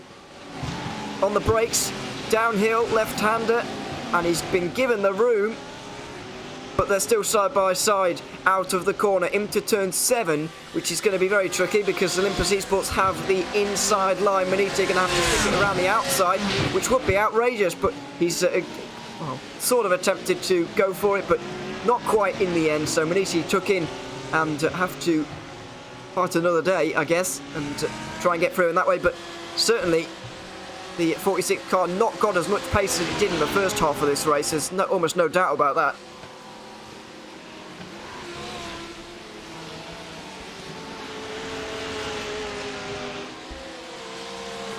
So the battle for 7th continues on. Race Control have given us some information that some teams have an exception for I presume one event per season to use a singular driver. So that means, I guess, both of the races today, Oscar T. Copra is going to be able to do this one on his own. And for all intents and purposes, Steam Ledger doesn't look as quick as him for the moment. I guess that's good news for Oscar Copra then, if he wants to come on home and take a race victory for his team. But this battle you can still see it looking to pick on up, as I think it just took a little bit of time for Lyubovskaya to be able to properly come to grips again with the car. Of course, it's a very interesting machine to drive, the Porsche 911 GT3, and it is a rather difficult car to drive at that. So sometimes when you spend a little bit of time out of the car, it takes a little bit of time to kind of get the thing back up to speed and get used to how it drives. But 1 or 2 laps, you're right back with it, and you can see trying to fend off 3 cars behind, including a BMW, another Porsche, and an Audi of Manity Racing just in behind. It has not been an easy run, though, for Restovskaya to keep Rudy Nopfeld in behind. 5-Star Motorsport and Vector by RSR also close in attendance, as you can see. A flowing run through here for the Audi, but we know how good the Porsche is through here. He's going to have to be watching behind to see 5-Star Motorsport try and get through. Oh my word, the Audi went so wide there. It's almost like he was letting the 5-Star Motorsport car through. Goodness me, Manity all out of shape, all kinds of out of shape for Rudy Nopfeld at the moment, and might even be under attack from the BMW behind, although the 171 tucks in. That was very strange. The Audi trying to almost follow the Porsche's line through there, but just realising they can't take as much speed as the Porsches through that corner. An interesting run at that, and I have a feeling, actually, you know what, I think that might have been a strategic call for Manity to actually let 5-Star pass, because they recognize that Maximilian Fritz is a little bit faster than the rest of Sky up in front, so let them do the work. And you can see now they're going to do the same and try to allow Vector by RSR through as Ted Lowendick trying to make the run, but the Audi will carry more speed around corner exit down to turn 7, tuck back in line. So this is only causing them to lose touch to the battle for 8th and 7th just up the road. So it's a Porsche battle just up in front of this grouping, then an Audi and a BMW, but they are starting to lose touch to these two up in front of them. Yeah, Lowendick actually got into the back of the Manity Racing car coming through turn 5, which is why he might have felt he needed to back out there. And so he did in the end, but it's an all Porsche battle now for 7th between Olympus and 5-Star. But strange line for the number 5 through there has kind of ended all chances of them going through at 14. But of course, he can't really use the Porsche's main advantage on the Olympus Esports car because they're in the same car. It's all down to setup and driver talent basically, but it looks like, as you mentioned, Maximilian Fritz is fastest of anybody in this group, and it's going to be a matter of time for him to get through here. When you're in the same car though, it is always a little bit more difficult. Of course, both drivers racing for points in that pro category as well. And look at the run that Fritz has over turn 3.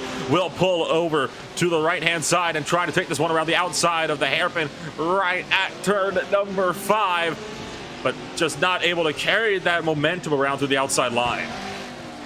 Not quite, just for the moment. They took into line again. I just want to comment on the Impulse Racing car, the 63 of Daniel Sommer, who's still in that car.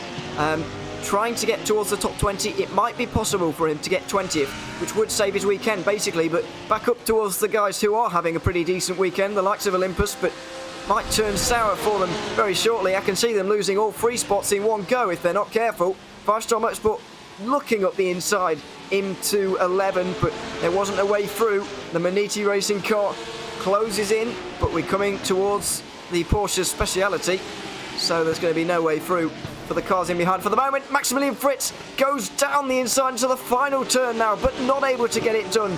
He tried a very good attempt and a very big defence again on the front straight, with Manity racing a huge amount of speed. Outside line through one, but not able to make it happen for the moment. Vector by RSR also watching on, trying to get involved as well.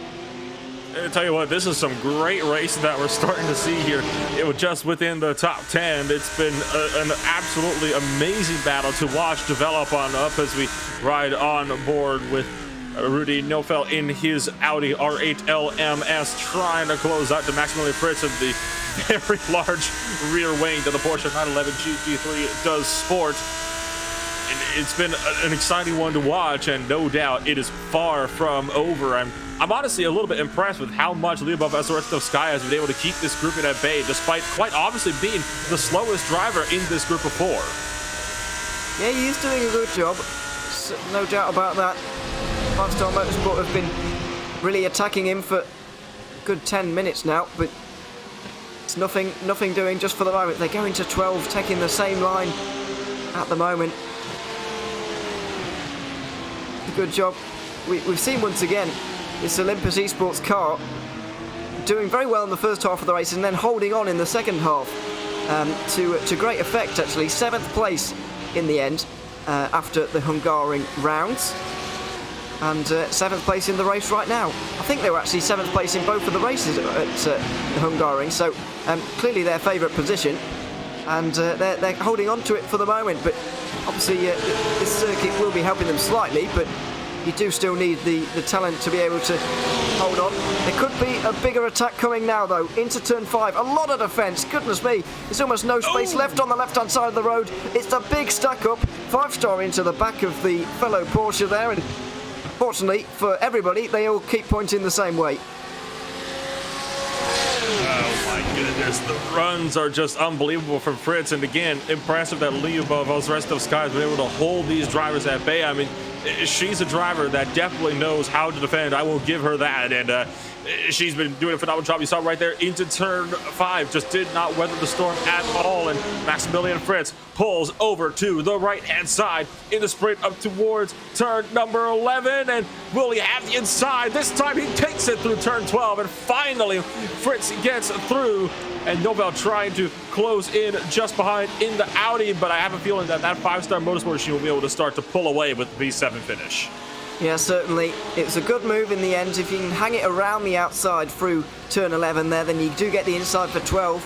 And it turns out to be a good overtaking opportunity, really. But getting alongside in the first place is the most difficult part. Maximilian Fritz managed to do it. Nearly threw it all away there, getting a little bit out of shape through turn 1. But all under control for him. And now, as you mentioned, he is able to get away. Manity Racing next up now with the driver of Rudy Neufeld on the outside line into 5. The Porsche braking late on the inside line there and blocking off the Audi on the exit. That's the way to do it, really. The way to negate the Audi's traction, I guess, is just to give them nowhere to go when they're stepping on the gas again. So 15 minutes left to go, a final quarter of this race underway, and that no doubt means that Manity Race will start to get a little bit more aggressive here in the effort to try to break past that 8th place Olympus Esports driver, and they've been doing a good job on trying to keep Lyubov Sky nice and close, but they don't have much time left at all at the moment. They've got about 11 laps or so if they want to try to make that spot up. A great run for Vector by RSR there. Up the inside, maybe, but not quite. Into 13 and 14 as RSR by G Performance get it in front of Impulse Racing after qualifying around about 10th, I think, and I think Impulse actually made a mistake. Yes, they did, through the final corner, because 5-Star Motorsport of Maximilian Fritz is into 6th place now. So all of a sudden we have another car involved in this monumental battle which we now have going on, but Impulse Racing are not having a good race by any stretch. The other car outside of the top 20 in a spin for the 257, unfortunately. It's been a while since we've seen this spin on the track, and it's a good thing that we haven't been seeing them. We've only been seeing the exciting battles that we've seen so far, but Because sooner or later, somebody is going to make that mistake. And it was an identical mistake to what we saw one driver making back in qualifying, just dipping 2 wheels into the grass on the right-hand side and just shot the 257 around on that first straightaway. That's what's caused him to lose out on that position, and in fact caused him to lose out on P6 as well. And you can still see the rest of Skya trying to keep Novell at bay, and now the damage starting to pile up on her back bumper as the hits keep on coming. You wonder how long it's going to take before one of them sends her either off track or spinning around. Let's hope not, because a one-car incident could turn quite multi-car quite quickly in this situation at the moment. Oh, wide for Vector by RSR, wide, very wide. And Project Dynamic might be able to go through the Pro-Am car inside the top 10. What a fantastic drive once again. It looks like they're on their way to a third Pro-Am win in 3 races here in the 21 car after BC Sim Racing have dropped back. The other Impulse Racing car is a long way back. You might be able to see them in the background of this shot here, but they've got more than the length of the front straight. Many cars between themselves at the moment, so top 10 for a Pro-Am car. A really great drive from Project Dynamic for the second round in a row. Lamborghini goes up into 10th place, up in front. Manity Racing still trying to work on Olympus Esports, trying to go for the crossover, the over-under all the way through that hairpin of turn number 5, but has just not been able to, I think, get the run that he would have liked. Will he try for the inside of 7? Thinks about looking for it, but there's no gap. Oh, and he does hit Liamov again, and this time sends her wide. Manity had enough of waiting the round. Yeah, absolutely. Well, I'm not entirely sure if that was an intentional bump on the back bumper of the Porsche there, but it certainly was effective, I guess. Oh, what a run that was. Through the left and right into 11 and 12. Oh, and it's back through again for Olympus Esports. This battle will rumble on as Vector by RSR try and make up the position that they lost last time around. They do indeed manage that. Gets Project Dynamic. Simtech Motorsport try and follow them through into 11th place on debut, and Talk Freak Racing likewise. Project Dynamic, given they're in the lead of Pro-Am, didn't want any part of that at all, but what great driving. Olympus Esports are back into 8th place. Manity on the defensive again. Remember what I said earlier, you got to capitalize when your car is better, and we've seen it before. Olympus is so much better through the high-speed corners with the Porsche than the Audis are, and that's what allowed her to be able to pull through and take over that at P8 spot once again.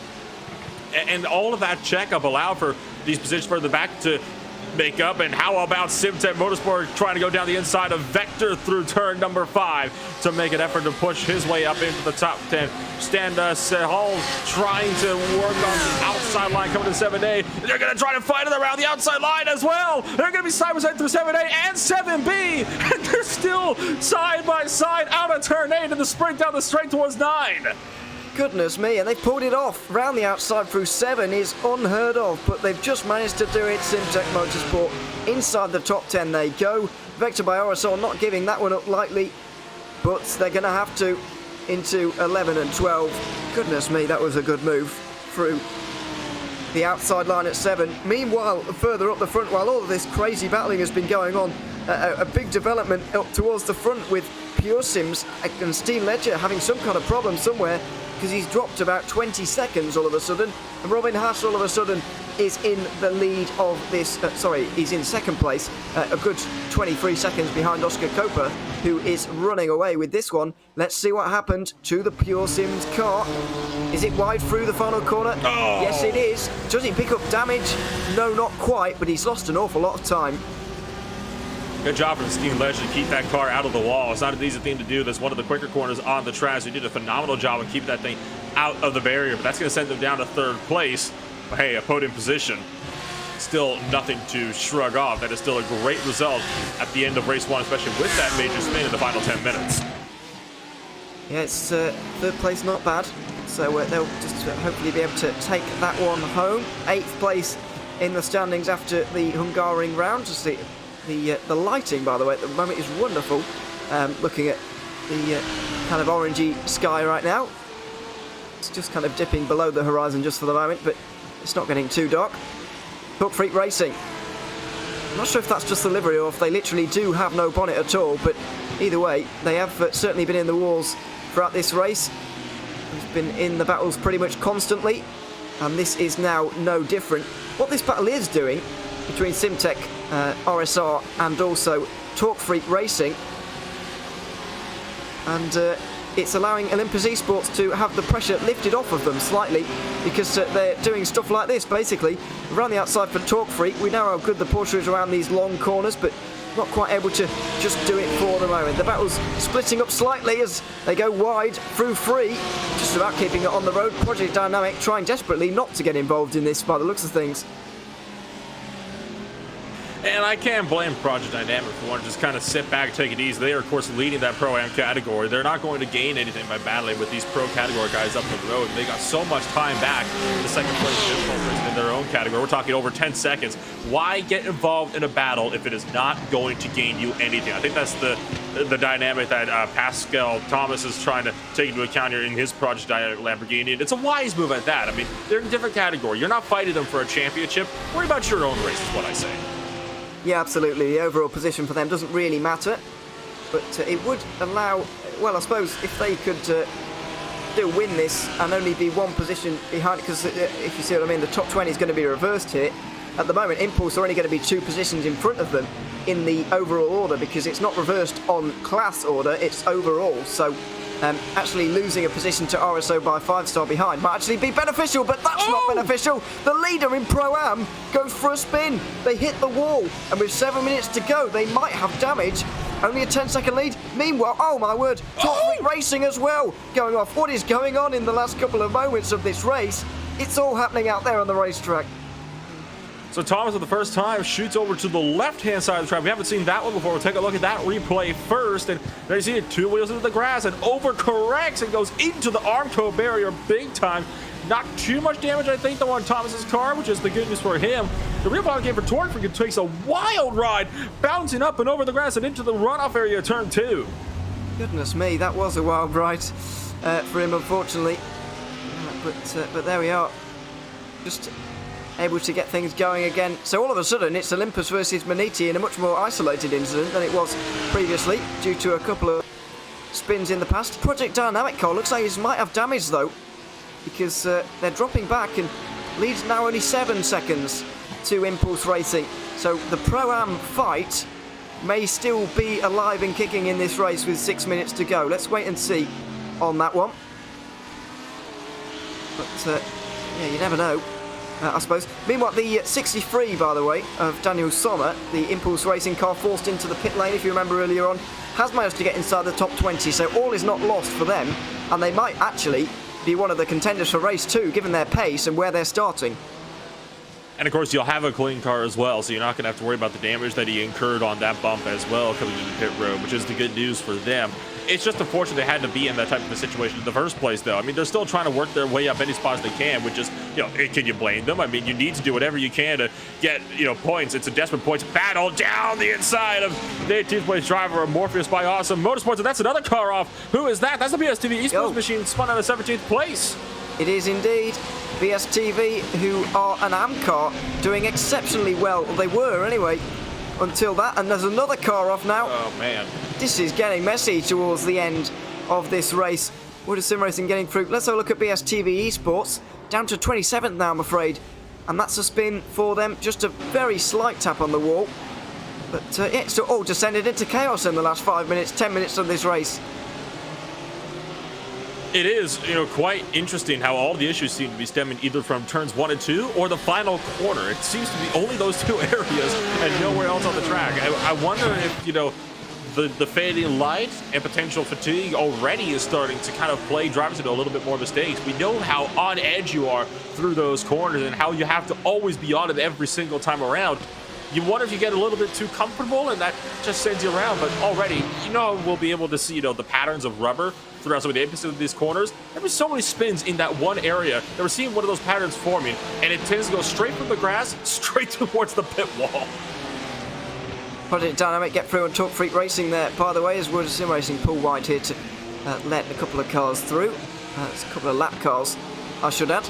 The battle for third is very much on as well between Pure Sims Esports and RSR by G Performance. That may well be developing shortly. But yeah, just look at this. It's manic out there on the racetrack. A lot of stuff going on. And this is a fight between Wood Sim Racing and Kazara, I think, at the moment. But either way, it's only 3.5 minutes remaining in this race, and out front right now by nearly 25 seconds, RSR by Primus look like they're going to be taking the race victory at home, at least in race 1. There is our leader, Oscar T. Copra, driving this race all on his own, and that is going to turn into a fairly long stint for him. It's very high intensity, these sprint races, and he's going to have to be on his A game throughout the entirety of it. But certainly looks to be the fastest driver out here by a long way in this race at the moment. He's clearly got his car dialed in for this circuit, and he's dialed himself in as well, as we might well have 2 laps to go at the line. It's been a great performance as well for Oscar Copra. He has been able to weather the storm and hold off any kind of pressure from behind. Again, you get those tracks that you just happen to be good at, and Barber Motorsports Park seems to be that track that he just excels at. Here's the battle for P20 coming around through the final couple of corners. That is Mortars by Awesome Motorsport just in front of the 72 machine, trying to fend off the no-nonsense racing 28 and Shadbolt. Going to be trying to make up a move on the 72 car down to the turn 1 as well. A BMW forces the Porsche off the track. That's the Corsair Sim Racing Virgo car. Somehow keeps with it though and fights back against the World of Sim Racing driver. Isaac Barkley with a great job, and the World of Sim Racing car now fights back around the outside through 3 and indeed through 4. What a great battle between these two. They're comfortably inside the top 20 as Kazar try and head down the inside again, but not quite able to. That battle we saw just behind, by the way, very important indeed, because it decides who is going to be on pole for the second race in tonight's event. The top 20 are reversed. Currently Morpheus by Awesome Motorsport are going to be on the pole, but No Nonsense Racing and Kazar Sim Racing Leo both won that place. Oh, absolutely. In that pole position, it can be very, very important for your own little battles, especially in the amateur and pro-am categories. You want to be starting as far as you can. Oh, and Morpheus going around further in the back. Porsches have to scramble everywhere. Copra saves it. A Ferrari's involved as well. Main Performance is caught up in the junior drivers.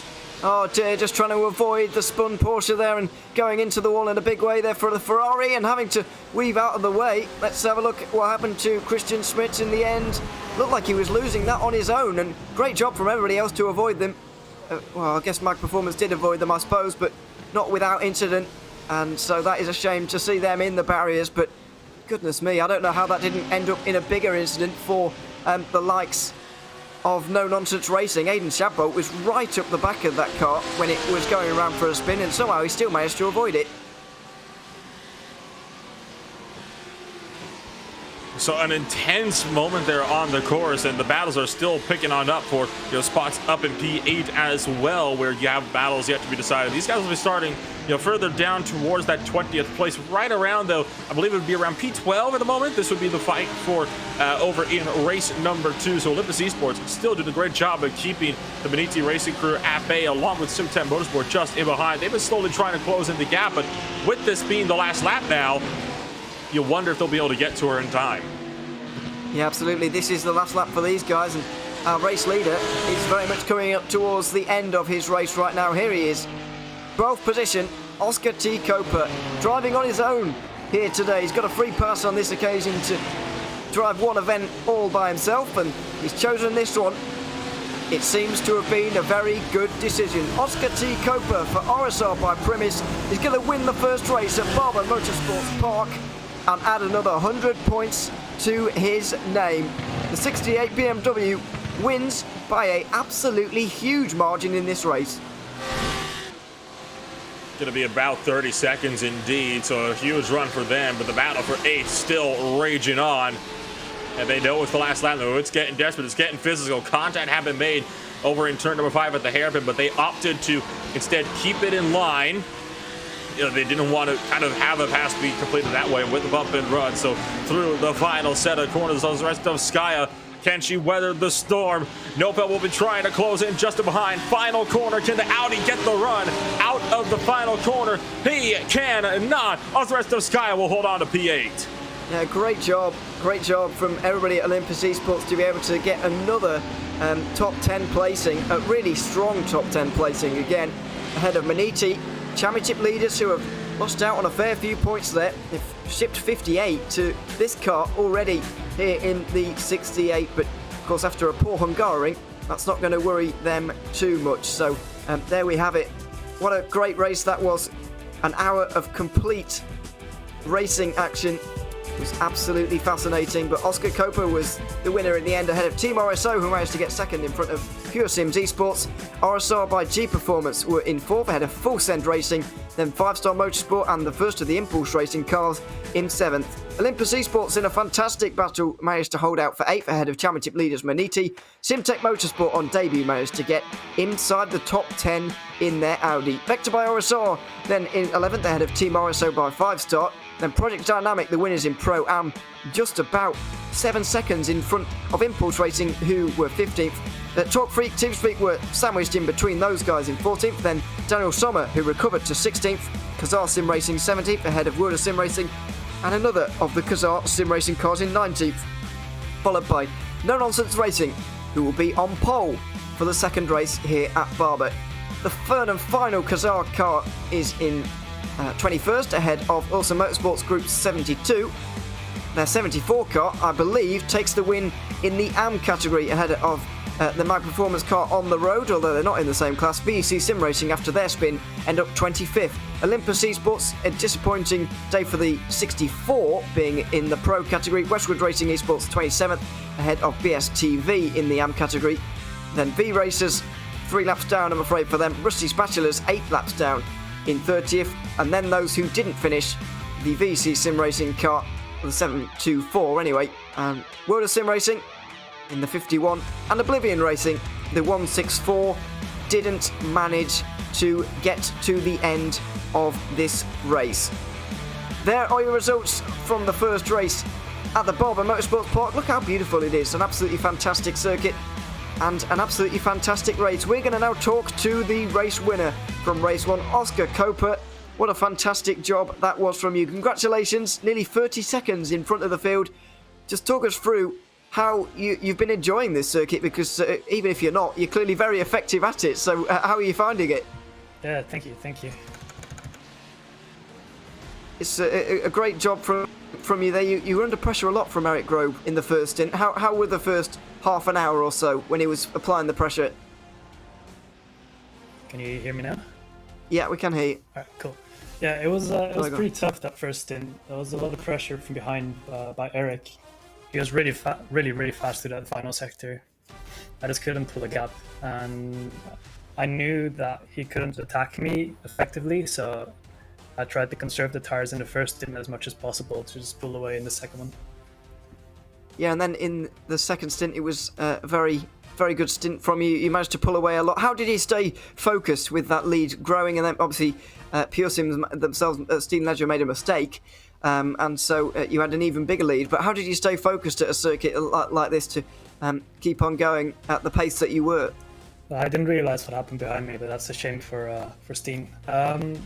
Well, it's necessary to stay focused on a track like this, because if you put one tire wrong, your race is over.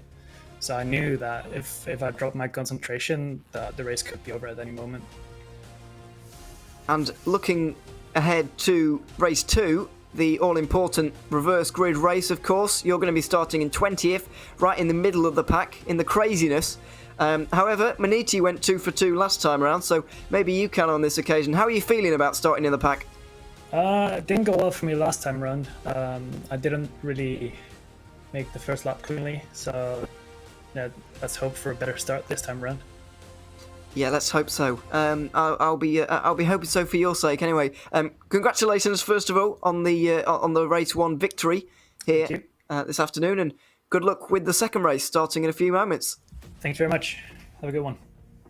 There we have it, Oscar Copra from RSR by Primis, having won the first race here at Barber Motorsports Car. Now, Nolan, we do have another driver in for an interview. If you want to have a quick chat with Cedric Nibelsek of the RSO team.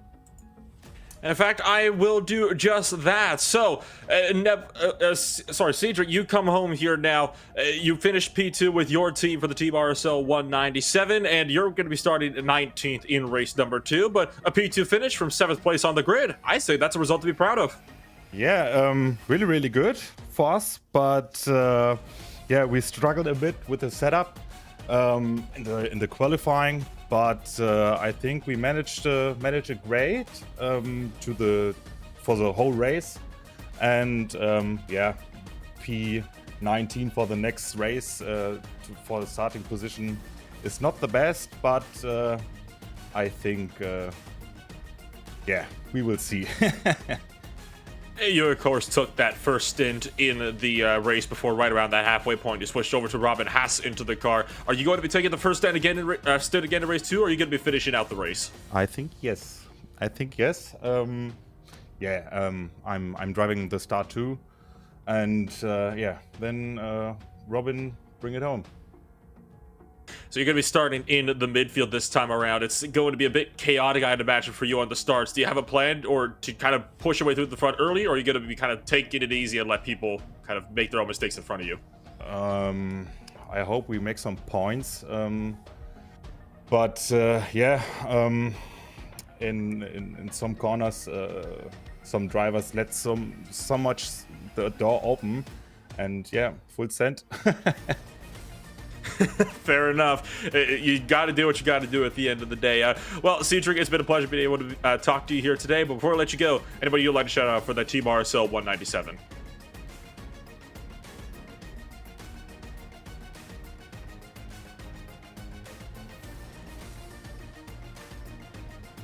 It would appear that would be a no then, Ewan. So that was of course Cedric for the Team RSL 197, bringing it home in second place.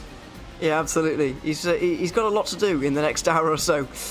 So there we are. But yeah, obviously the drivers now are going to be getting ready for the second race. They're just in a quick warm-up session for the moment. So while we are waiting for it, I'd like to remind you about the giveaway that we have going on here this week for the HyperX GT Sprint Series organised by IVRA this week. It's a Cloud Alpha Backout Gaming headset, which is yours to win, possibly, if you go to the link in the YouTube chat or indeed in the description of this stream. You can click that link, fill the form in, and then you've got a chance to win the headset on your screen right now. So very much worth checking out, of course, from HyperX, which is the official gaming peripheral sponsor. There we have it. Also, we have Easter egg prizes at the end of the season. You have to submit a list from every Easter egg in the race. That is what you're looking out for this week. And just to give you an idea as to, or give you a hint about the first round at the Hungaroring, the hint was goulash. There you go. There's a hint for you. So what you're supposed to be looking out for. Also, you've got to kind of remember which circuit we are at, because every one of the Easter eggs ties in to the particular circuit that we are at. So there you have it. Make sure you'll be looking out for those during the season, because at the end you submit a list, and yes, that'll be that. That's what you're looking out for here this week. A very interesting first race here at Barber Motorsports Park. Then Nolan, excuse me. I've got to say, I was a little bit fearful that this circuit was going to be a bit follow the leader, to be honest, given the way that it is. But I'm glad to say I was completely wrong on that, and we had a lot of enjoyment out of the first part of this first part of tonight's racing. It was a very enjoyable first race. I couldn't agree with you more on that one, and I think what really kind of helps to make the racing here so much more exciting when it is side by side is, while it's very easy for it to be a more follow the leader race, because of how daring it is to pass in so many of these corners, when you do see a side by side overtake, you tend to kind of get on you at the edge of your seat, because every single corner you have to take like that one line through, and there is almost no other way to get through except for maybe that hairpin down at turn number 5. So it's always one of those hold your breath moments and never see anybody going side by side anywhere on the track. Yeah, absolutely. It's very narrow, and the wheels aren't far away, so you do have to be careful.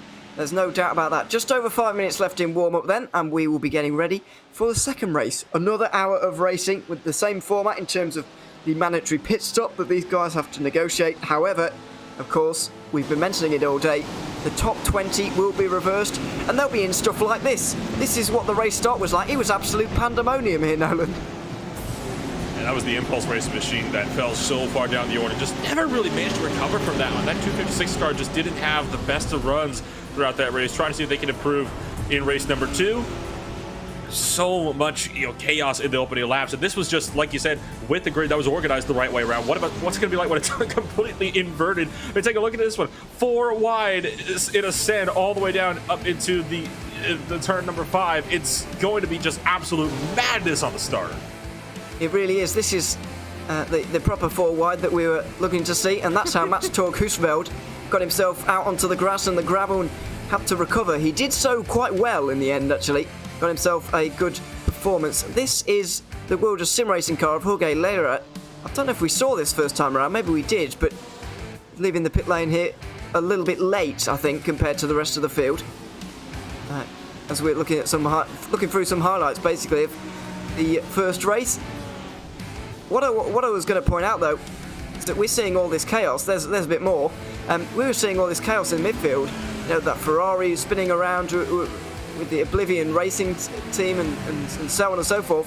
You know, that's exactly the kind of region that the actual front runners from last race are going to be in. So how do they even tackle this first part of this next race? Is there a right way to do this first lap? Because it seems that it's a bit potluck almost.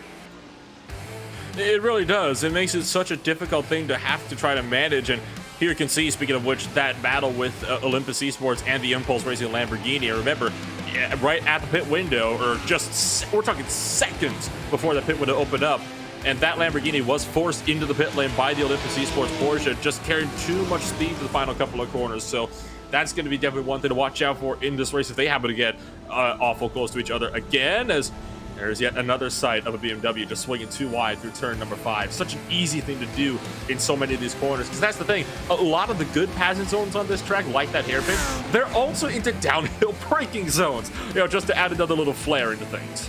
Yeah, absolutely. It's very tricky. That was one of the easier passes that Mats Torg Husfeldt will have had to make in his stint, which was very tricky, you can imagine. Seeing some of the AM cars that we didn't get to see a lot of in the end. That's BSTV, you're seeing, who were having a good run, but in the end had that spin at the final corner, if you remember, and yeah, they dropped all the way down because of that. Just one mistake cost them pretty badly in the end, unfortunately. So they weren't able to take the victory on this occasion. Oh, there's a spin for a BMW that we didn't quite see coming out turn 3 for VEC Sim Racing, but that's how their Pro-Am car was so far down. I think it did make it to the end of the race, but not in a great position, I'm afraid. So a rare mistake that we see through turn 3 there, but it had disastrous consequences for VEC Sim Racing, unfortunately. It really did. It was a bit unfortunate for them, but like I said, the good news is they have the time to be able to work their way up now, and build themselves up and potentially come away with a little bit of a better result now that they have that second race that they can worry about. I think what's going to be most interesting to watch is going to be that Impulse Racing machine that got collected with the Olympus Esports machine earlier on in the race during that pit window. Because they fell so far down the order, because of that, they are going to be starting up now in the top 5, and that is just about the best possible position for them, because they're going to have all the slower traffic they'll be able to get through very, very quickly, because you got guys that finished in the bottom portion of the top 20 up on pole. Guys like RSR by Primus, though, they're going to be all the way down, and they're going to have to work their way up through that order. So honestly, Impulse Racing is in prime position to potentially come away with a good result, if not a race win. Yeah, I think they are favourites for me, certainly. Daniel Sommer was very strong in the first part of this race, although I would add to that, if you remember, he wasn't quite on the pace of those around him in the first part of the race. They qualified 3rd and 4th in Impulse, and they found themselves 5th and 7th before things really started to go wrong for Sommer when he had to go down pit lane an extra time. So, while he is in a strong place, I think if somebody from down the order gets up through the first lap cleanly and gets up the order quickly, then he could have some company late on in the race. And the pit stops. We talked about it before, how they could be important. They certainly ended up being important here in the middle portion of this race, and you wonder how they're going to play out as well with the reverse grid. Will the grid be completely sorted out by the time we get around to there? Will there still be wrenches in the works? There's only one way to find out, and that's to get back racing in just a few seconds here. that is exactly what we will be doing very shortly, we can assure you, as warm-up is about to end and we will get ready for another 60 minutes of racing here at Barber Motorsports Park. The second race, which is always a little bit more chaotic than the first. It certainly was at the Hungaroring, with spinners before we even got to the start-finish line for the first time. That really was remarkable. And hopefully we don't see a repeat of that, but you never know what we might see here in the HyperX GT Sprint Series, organised by IVRA, as we are going to look now at the starting grid. It's Aiden Chabot who's going to be on the pole, ahead of Kazar Sim Racing and World of Sim Racing in third. Kazar Sim Racing lining up on the outside altogether, with Daniel Sommer alongside his teammate of Pomerenko there. Impulse Racing locking out row 3. That's going to be a force to be reckoned with. Talk Freak in 7th. Project Dynamic Pro-Am winners from the first race are in 8th, ahead of Neos Benedict, who is going to be in 9th, ahead of Andrew Dawson in 10th for Vector by RSR. Simtech Motorsport just outside of the top 10, and Manity just after that, with Bas Visser rolling off 12th. Thomas Cope is going to be alongside Marco Jaeger in this one on the 7th row. 5-Star Motorsport and Full Send Racing are going to be alongside each other on 15th and 16th. Then we've got RSR by G Performance and Pure Sims Esports 17th and 18th. RSO and RSR by Primus. Oscar T. Copra, what can he do from 20th? Ahead of Kazar Sim Racing and Awesome Motorsport Group. These guys just missed out from cycling to the front. Awesome Motorsport Group also 23rd. Mag Performance are in 24th. Matteo Carbonari starting their car. Stefan Mode is going to be in 25th, ahead of Michael Ogren. Then we've got Westwood Racing Esports 27th, ahead of BSTV, who had that late spin. V-Racers, who finished laps down, unfortunately, 29th, ahead of Rusty Spatulas, 8 laps down for them. And then the 3 retirees from the first race, starting 31st to 33rd.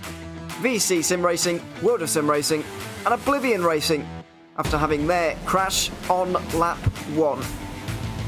The lights are a little bit more prominent on this occasion. The sun is certainly starting to go down here at Barber Motorsports Park, and it is time to go racing for a second time. The track temperature will certainly be falling, but not drastically. It's only an hour race and that won't affect things too much, but the visibility is still going to be slightly worse than it was before. Not a big problem though. It's more an aesthetic thing really than an actual thing that is going to affect the drivers here this afternoon. So going to be racing into the darkness here then at the Barber Motorsports Park. It is currently just past, or about just shy of 6:15 p.m.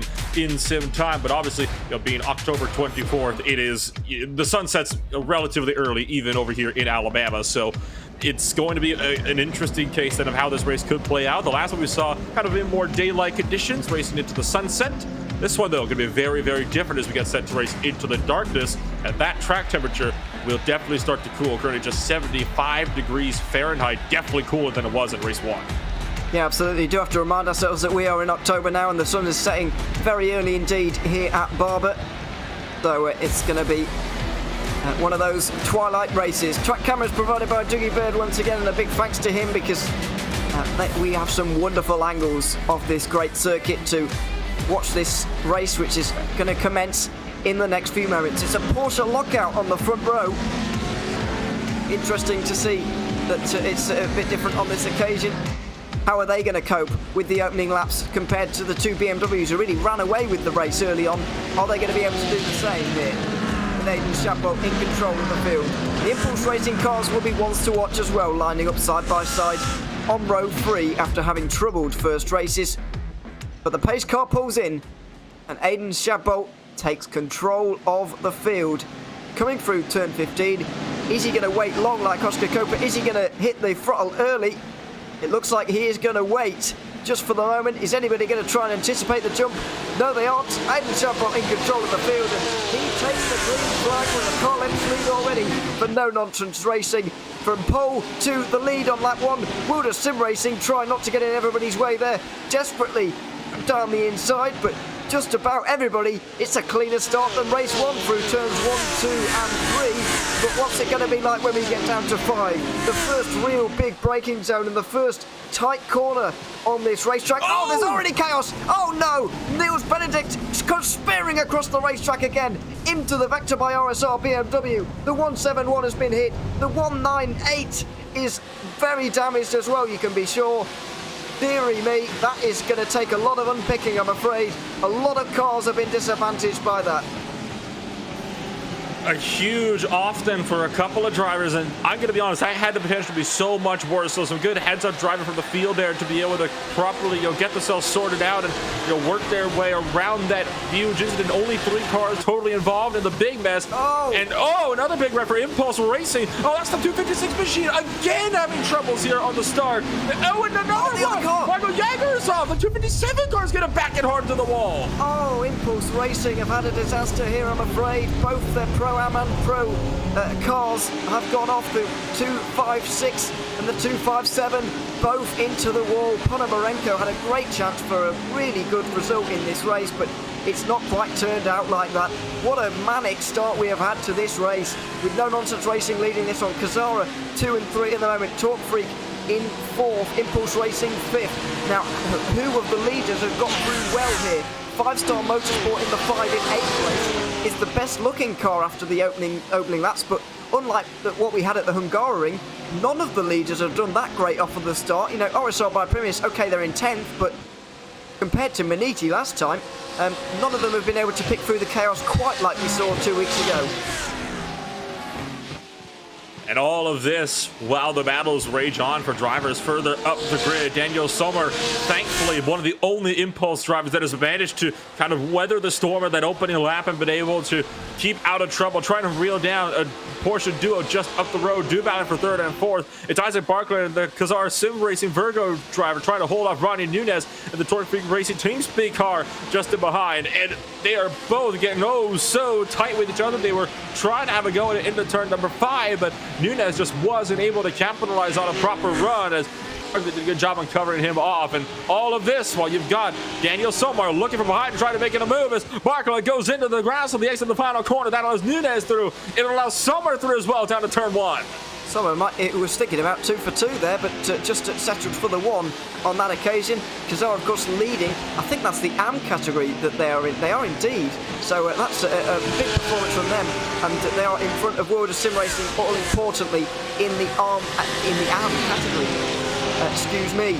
Torque Freak defending into 5 as Daniel Sommer is trying to make his way through here in the 63 car, but he's got time here. Time is on his side because I reckon his main rivals for this race win are, well, maybe you could say No Nonsense will be, but I think that 5-Star Motorsport car, which is a long way away. Now then, Olympus Esports got into the side of RSO there, and they could be in a bit of trouble for that because that has basically caused that 3-car incident there, I'm afraid to say. There was apparently another incident that happened just out of the corner. This was the Awesome Motorsport group. Just lost it. Was that Carter? Was that by himself out of turn 5? Looked like contact to me. This is what Ponomarenko went for. Please don't say the teammates collided. No, they did not. But Vladimir Ponomarenko went for a big ride there, I'm afraid. Big spin and a lot of damage. Here's his teammate, Marco Jaeger. Now, he was battling. Now, who was it? Oh, it was on his own, though. He was side by side, but it was on his own. And I said the walls aren't far away to collect you here. Well, that's case in point. Mark McCormack was involved in all of this. He was involved in something. Oh, he was involved in his own spin for RSR by G Performance. That's a surprise. The 69 car is one of the front runners and one of the paciest cars, and fortunately going for a spin. And Marco Silva, also in a very similar way to Marco Jaeger, has gone for a spin, but he just about held on to it. Good save there from the V-Races machine, and here's another one, this time for the Rusty Spatula. The same section of the track, everybody seems to be just getting out of shape, and he's going to go off into the left-hand side, just kind of taking his time and avoiding that. That's a 3-wide move up the middle for one of the Porsches in the middle of the grouping as well to pick up a couple of extra spots. We're still not done yet either. Manity Racing Championship leaders have gone for a spin. It's into the wall, is it? Oh, they've not managed to get into the wall, or have they? Oh my word, they've not been collected by anybody. Bas Visser had to wait an awful long time to get that going again. So the championship leaders all the way down the order. You could be I was inside line for RSR by Primus, around the outside through 12. Nicely done! Into the back by Pure Sims, who are trying to follow their rivals through here. World of Sim Racing trying not to get involved in all of this, really, because they are an AM car up at lofty heights at the moment, inside the top 10. RSO also trying to follow those guys through. So the top three from last race have stayed glued together, but what a chaotic opening laps for this race. This has just been absolutely manic. And it's not finished yet, as you saw the Audi of Cedric Nebelsig, who we were just talking to, second place in race 1. He's now up into P number 10 as he made the pass down the inside of Angel Fernandez of the World of Sim Racing team. And just up the road, Oscar Copra now up into P number 8. So Copra getting closer and closer to maintaining the race lead coming out of this race as well. Trying to go 2 for 2 at Barber Motorsports Park. Oh, goodness me. Let's just take a breath and consider what we've just seen, really. Manity racing all the way down the order. 30th position. Goodness me. RSR by G Performance, 26th at the moment. That's not where they expect to be. Olympus Esports, 23rd right now. RSR, Vector by RSR, 21st position for them at the moment. Goodness me, these are all fast cars out of position. So we're basically going to have battling right till the very end, I'm fairly sure, in this race, because we're going to have some of those guys from the back of the order fighting through. Now, you could be forgiven for thinking that, you know, RSO in their 198 car have, you know, made things very difficult for themselves, you know, having that issue early on. They're 18th now, but given the fact that Manity, who are, you know, 38 points in front of them, as we see, very close moments there. Look like 5-Star Motorsport and Kazar have gone off at turn 1. 5-Star winners, such a good position, but they've thrown it all away. Tried to throw it down the inside of turn 1, and unfortunately Barclay kind of cut across. The 5 car didn't leave 5-Star with a whole lot of room to work with through turn 1, and they both came together and went for synchronized spins at the exit of turn number 1. So they're going to find themselves a big way down the order. Take a look at this one here. Was our Sim Racing coming around through turn 1, and they just had no room to work with our corner exit. I mean, where are they supposed to go? I mean, correct me if I'm wrong here, but didn't an almost identical thing happen with VEC Sim Racing and 5-Star in the first race? Yeah. I'm pretty sure the number 8 car was involved in an almost identical clash. I'm not sure if it was the same driver at the wheel, but surely you'd learn from those dives at turn 1 and learn that they're not a good idea after that in race 1. A dive at turn 1 is always one of the most risky places you can make the dive on the track. I'd argue even more so than turn 7 and 7A, just because of how the track just falls away from you and how you need to maximize every single piece of it because you have so little room to work with. But unfortunately, that's the sort of thing that tends to happen when you have guys that you try to make the lunge from that far back. Sometimes it works, sometimes it doesn't. That was one of the many cases, though, where unfortunately it didn't work.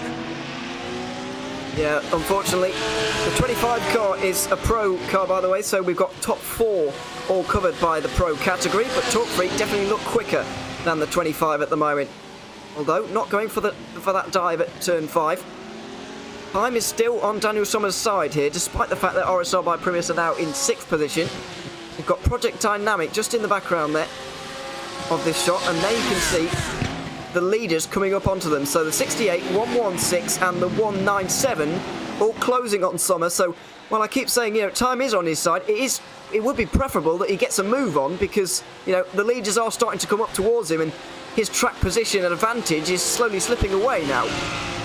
And unfortunately, it's a similar situation like we saw in race 1. He is just trapped behind these Porsches. They're just so much better on a few very critical points of the racetrack. So he's not able to close up enough where he's better than the Porsches are. So it's a rough run at the moment for Daniel Sommer, who's just completely stuck in position right now.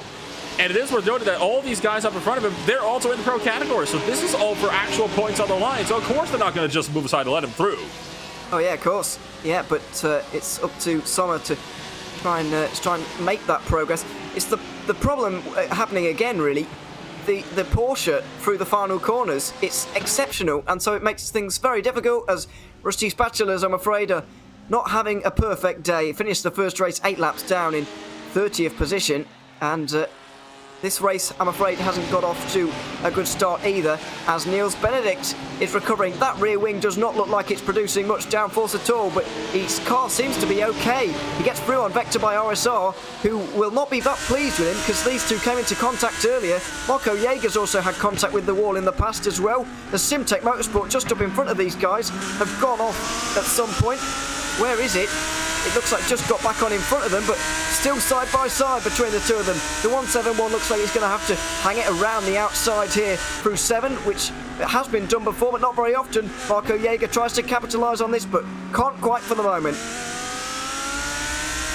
And so the treacherous point of 7 through 7B decides to single file this little battle out. And this is all for 18th place on the racetrack. And Andrew Dawson looking a little bit impatient just in behind. Here comes Jäger, the Impulse racing 257.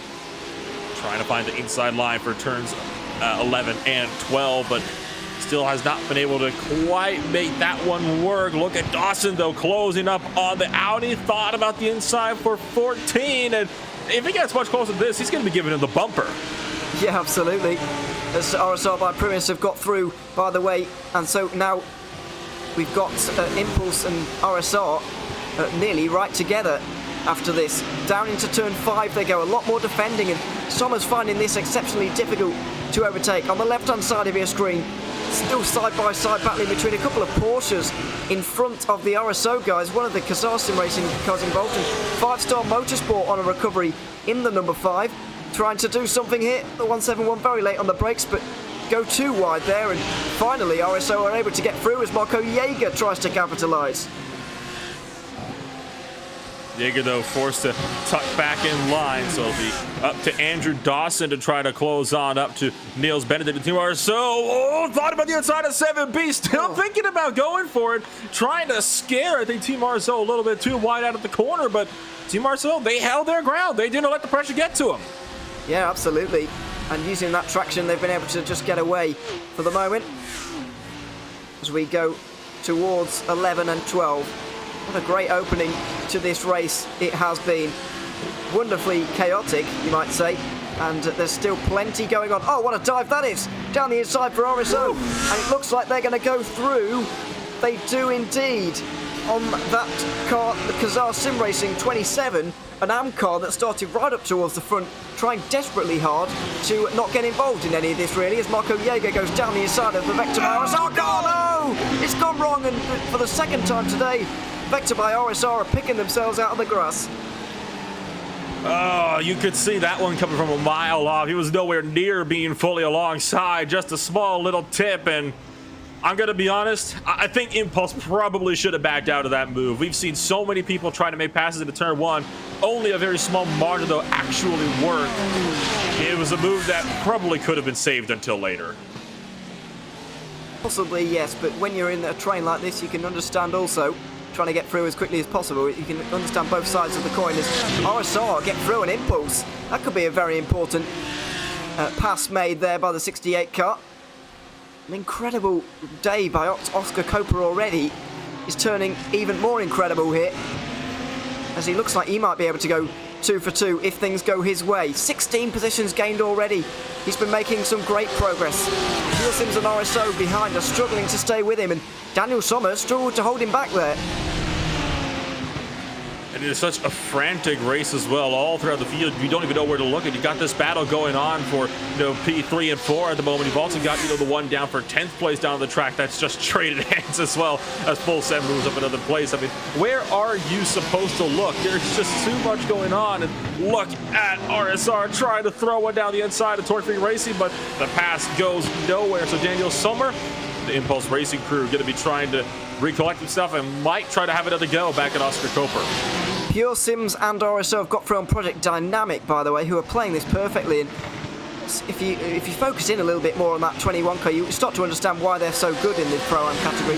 They don't get involved in fights that they don't need to. And that's exactly how they won 2 races at the Nürburgring. They've already won 1 here tonight, and they're on their way to another here because their closest rivals, Kazar Sim Racing, are a few positions back. but over 10 seconds back. Just shows how efficient they are being in terms of letting cars through, which is an art in itself. Daniel Sommer under pressure. Pure Sims down the inside of him right now, and there's going to be nearly a pass. The BMW going to look for a bit of a run onto the front straight. Steen Ledger trying to do it into turn one, but he's not going to be able to. I'm afraid the opportunity for a race win really hasn't gone Daniel Sommer's way here. I was expecting him to make better progress in the opening laps and then hold on from the leaders, but I'm afraid neither of those things have really happened. It's just a situation being stuck behind the Porsche. That's something that Oscar Copra is having to struggle with as well. Even he's been stuck behind them for well over a lap now, and Oscar Copra's one of those guys. He gets to, he's going to be gone by the end of the lap. That has not been the case so far. He has not been able to get past Ronnie Nunez at all so far. He is still struggling. You can see just up the road, trying to keep it these other guys at bay. Nebelset looked for the inside of the Team RSO car on the inside of Pure Sims for turn 7. That didn't go nowhere though, and once again, a couple of drivers pushing a little bit wider out of 7B. Among them was Oscar Copra. He's trying to just carry the speed. He realizes, I think, he has to try to get these positions up before they get to that final sector. But again, you can't close in enough to make the pass. It's very, very difficult to get through on these. And it's all playing into the hands of Aidan Chapeau, who's running away with this race lead at the moment for No Nonsense Racing. A bit wide for Kazar there, but no opening for Talk Freak to be able to get through at the moment. Currently Johnny Waters in second place, Ronnie Nunez in third, and Oscar Copra who's watching on from behind. Is there an opportunity into turn one for Ronnie Nunez? Yeah, no, not at the moment. So this 6-car train just rumbles on through the first sector. And you get the feeling, this always tends to happen in GT3 battles really, when one of these positions change, when one of these cars gets pushed out of line, it's all going to explode. And that's what's happened. Daniel Sommer, that's outrageous late on the brakes, but he might be able to pull this one off. Around the outside of Oscar Copra he goes. He's got the inside line for 7, and he might even have a go at Talk Freak, quite possibly. They're having to defend in the 81 car, but he's been halted, and now it's the turn of Copra to go around the outside through 7. He's not, contact into the side of Copra. They get away without damage, but Sommer's back into 4th. Talk about an unorthodox pass. I didn't think we'd be seeing that big of a lunge around the outside line for Sommer. I thought he missed the braking point and was going to go screaming off the track, but that was definitely calculated. And Copra trying to fight back for the inside line of 11 and 12, but cannot get there. Sommer kind of left him a bit of an open door sideways for the Lamborghini, but he manages to hang on. And Oscar Copra now losing precious time. Going to try to go back down the inside of Daniel Sommer through turn 14, but just can't get there. Maybe a cutback down the front stretch for 15 if he can get a good run. Just behind, you see Nebelset and Steen Ledger also going at it for 6th and 7th. Nebelset has done a great run off of the final corner, and down the inside for Copra as well. Oh, no! Sommer's gone! Sommer's gone off at turn 1, and there's a move there from Copra that's not gone quite to plan. Oh dear, Daniel Sommer in the 63 must be tired of things going wrong, and on first viewing, neither of the things that have gone wrong for him today look like they were his fault. Down the inside for Copra, a tiny bit of contact, and the 63 goes around. And I have a feeling like Daniel Sommer is going to have to throw in the towel for this one. There's a lot of damage on the back end of that Lamborghini. And it's another case of you try and move out the inside of turn 1. You can get there, but you can't really swing wide. You have to cut it in tight for turn 1 to even make the corner. So you can't really go anywhere except for the other driver. Here's another battle going on out of turn number 5. This is Isaac Barclay really trying to work around the outside line. And we'll make a move on Nils Benedict of the Team RSO by 5-star machine. That was for 16th place down to the turn 7. Oh, a bit wide for the Kazar car of Isaac Barclay there, though, but RSO not really anywhere to go through 9 and 10 because it's exceptionally quick, as you've just seen. So, goodness me, this race has just delivered for us so far. The first third, anyway, been absolutely wonderful to see. A lot of good racing going on. Unfortunately, a few incidents, but when you pack this many cars into such a tight space, then you can kind of understand how that has ended up happening. So, yeah, goodness me, this is a very interesting race indeed. So, there we have it. No Nonsense Racing leading by just over 7 seconds at the moment, and the battling behind is helping them a great deal. It certainly is, and all this battling that's been going on is just absolutely manic up in this top group as well. Look at the battle for second. In third place, Nunes almost taking out Johnny Waters into turn 7. They managed to survive it. Copra gonna go with it. And here's the diver, Nebelsic up the inside and forces Steve Ledger off the track on the left-hand side. But Ledger sticks with the pure size driver, not backing out. And it will be advantage Audi out of turn 12. But Ledger looking to fight back as they dive their way up into the final sector of the racetrack. And I think Nebelsic has just managed to hold on to that place. Well, going side by side through turns 9 and 10 as they just did, not normally advised, but that's what they've just managed to pull off somehow. Angel Fernandez gets tapped into a spin there for World of Sim Racing. That's exceptionally frustrating for them because they were having a fantastic performance in the AM category. Now the lead will go over to BSTV Esports after that spin. So a race-changing moment there in the AM category as the lead changes, I believe, in the slowest of the 3 categories we have racing here in the HyperX GT Sprint Series. Let's go back to the battle for second though, because it's still on and it's still a great defence from Kazar, but they've left the door open again to Talk Freak, but they're not able to step through it for the moment in the 81. This is making it very difficult for anybody outside of these two to actually get involved and split them up, really. But Copra might be able to do it now. Outside line to 7. It's not panned out for him quite as he was hoping, so he's going to have to stick behind once more. I think this battle right here just proves how good the Porsche really is, on this track. It is exceptional being able to hold these guys off on defense because you manage to pull enough of a gap out where you can't pass, that when you can get rid of when you can't pass, you're not close enough to initiate a pass, even if it's the fastest driver on the grid. It's remarkable, and the way they're good through this final sector is also helping them out a great deal. Copra can't even get within a car length of the two of them. He's got a good run through the final turn now, but the last time he went for a move at turn 1, it didn't pan out very well. Well, it did for him, but not particularly for Daniel Sommer, I'm afraid. And it may well be that he gets a penalty for it. We'll wait and see on that one. Look at them all diving every which way through the corner. A couple of mistakes being made, and RSO with Nebelsic trying to get involved. Copra might have to even be on the defensive here with that Audi just behind. Although not just yet. He's on the outside line. They all stack up on the inside. Nebelsic looks to take advantage on the outside line. Copra shoves him off. Oh dear, that's going to be talked about. And the flash of the lights says it all. That was a little bit unnecessary, I feel, for Copra there. I mean, Nebelsic is fully alongside, and it just runs him off the circuit on the right-hand side. And you can see from the flash of the headlights, Nebelsic clearly quite cross with that move, and I would say understandably so. That's what I would call the F1 effect. The fact that that's allowed in F1 these days is washing down to everybody, and it's creating situations like this, I'm afraid. Copra is technically in front, yes, but you've still got to give room to somebody else. I mean, he wouldn't do the same if there was a wall there, so, it's not good to see. But, yeah, I'm sure the stewards will be looking into it over the next few moments.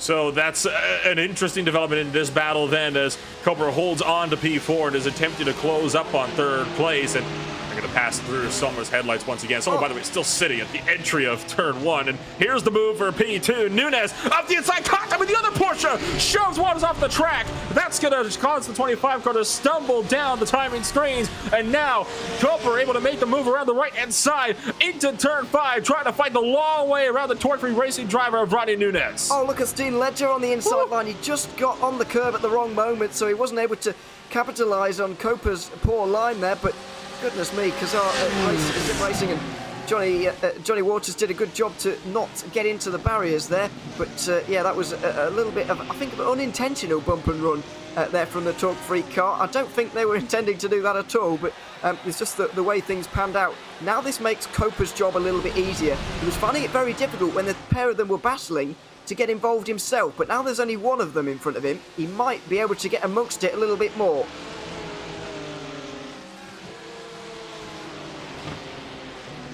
And Copra trying to close up as much as he can. And look at the lunge from behind. Nebelsic in RSO down the inside of Steve Ledger up at a turn 14 and back for 15. It's going to be advantage to the Audi. A bit of a twitch as well for both drivers. Nebelsic Is he actually going to try a dive bomb here to turn one? He's not. That's a wise move there. Back out of that one. You always have every other corner of the track to try to make that one work. But we've seen all too many times somebody attempt to pass into turn one, and it goes horribly wrong. How close was that through the final corner? Nebusek was not leaving any space up for grabs at all there. And was trying desperately to get through on the BMW in front, but not able to.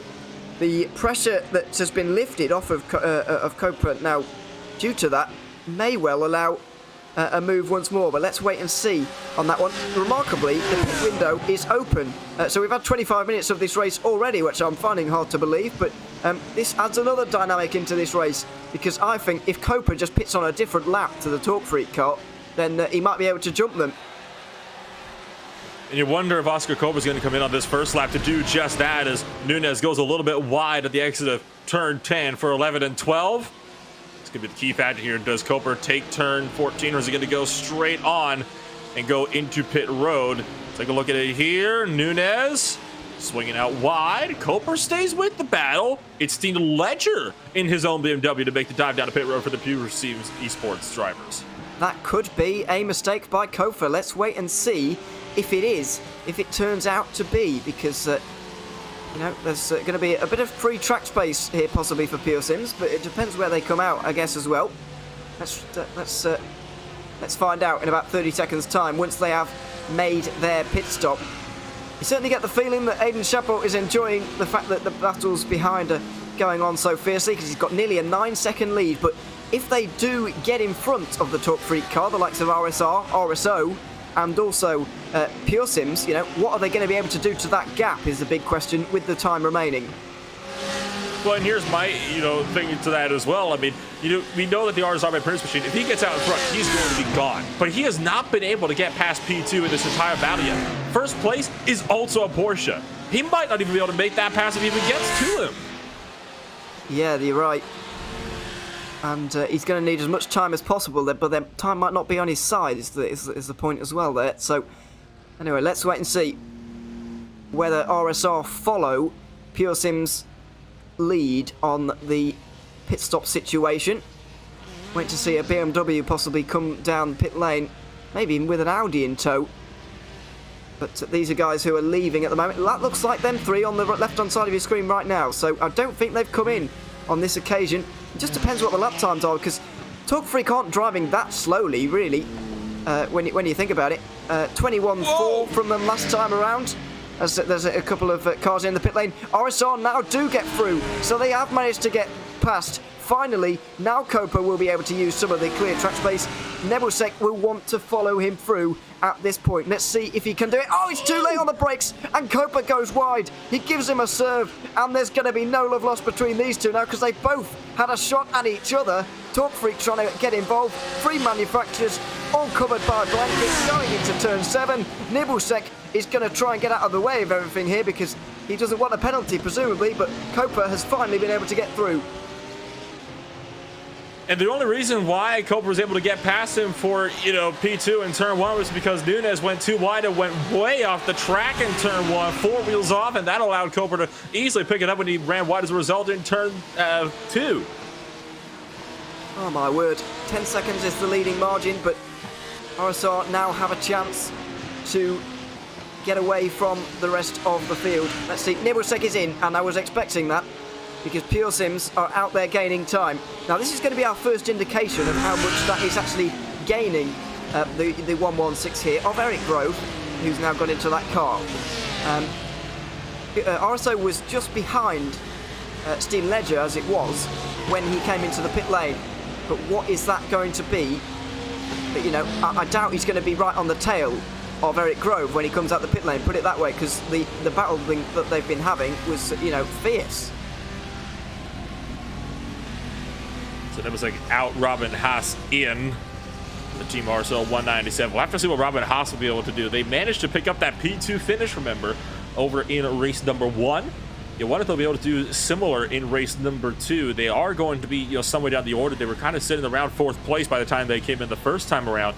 So it's been a fierce fight that they've been involved in, and they do have a small bit of front-end damage as a result of that big bump that they gave to the RSR Primus driver up into turn number 5, but I don't think it'll be enough that it'll hamper their performance any. More than 2 seconds is the margin between Pure Sims and RSO as Sir Robin Haas makes his way out of the pit lane. I understand that RSO are making some gains out there at the moment by going pretty quickly, but still, they're probably going to be jumped by Pure Sims here as Aiden Shadbolt comes in pretty much exactly on halfway, and he's going to hand over to Jakob Pedersen, who's got one of the stints of his life coming up because RSR, Pure Sims and RSO are all going to be right behind him, I expect, challenging him for a race win in the HyperX GT Sprint Series. There's going to be a lot of pressure on him. And I can see everybody else going to be looking to come on down to pit road. Just a couple of more laps and you're going to be able to make that gap up. Aaron Ackles is in. Carboni is in from Mag Performance, as well as Niels Benedict. And the other Team RSO machine is also in with some heavy left rear damage on the rear wing and the rear bumper, along with the diffuser as well. So you can see now the timing screen going to go all sorts of crazy as the pit stops once again get underway. Yeah, it's really starting to kick off now. You can imagine that Copra might well stay out for as long as possible here, but also at the same time he might decide not to do that. It just depends where Pure Sims are really in terms of traffic. Is it terrible or not? The RSO actually, as the gap corrects, Robin Haas has lost 3 seconds to Eric Grove there, so that is a big margin to be losing for him, and there's going to be that gap where RSR are going to slot themselves in, you would imagine. But Copra's going to carry on for probably 2 more laps here. He can carry on for 2 more laps if he wants to, but it just depends whether he does or not. And to be fair to Talk Freak, just looking at them behind, we said that the RSR were going to race away after everybody got through, but Ronnie Nunez is hanging on quite well here. And that is, I mean, Nunez has been doing a great job so far in that Talk Freak Racing T-Speed machine to be able to try to keep it in close with Oscar Copra, but I don't think he's going to be able to stick it in close for long. We've seen what happens when Copra gets out into clean air. He just pulls away and he is gone. So I have a feeling that Porsche, he's hanging on for now, but he won't be able to hang on until the end of the race. This is Pascal Thomas in the Project Dynamic Lamborghini now.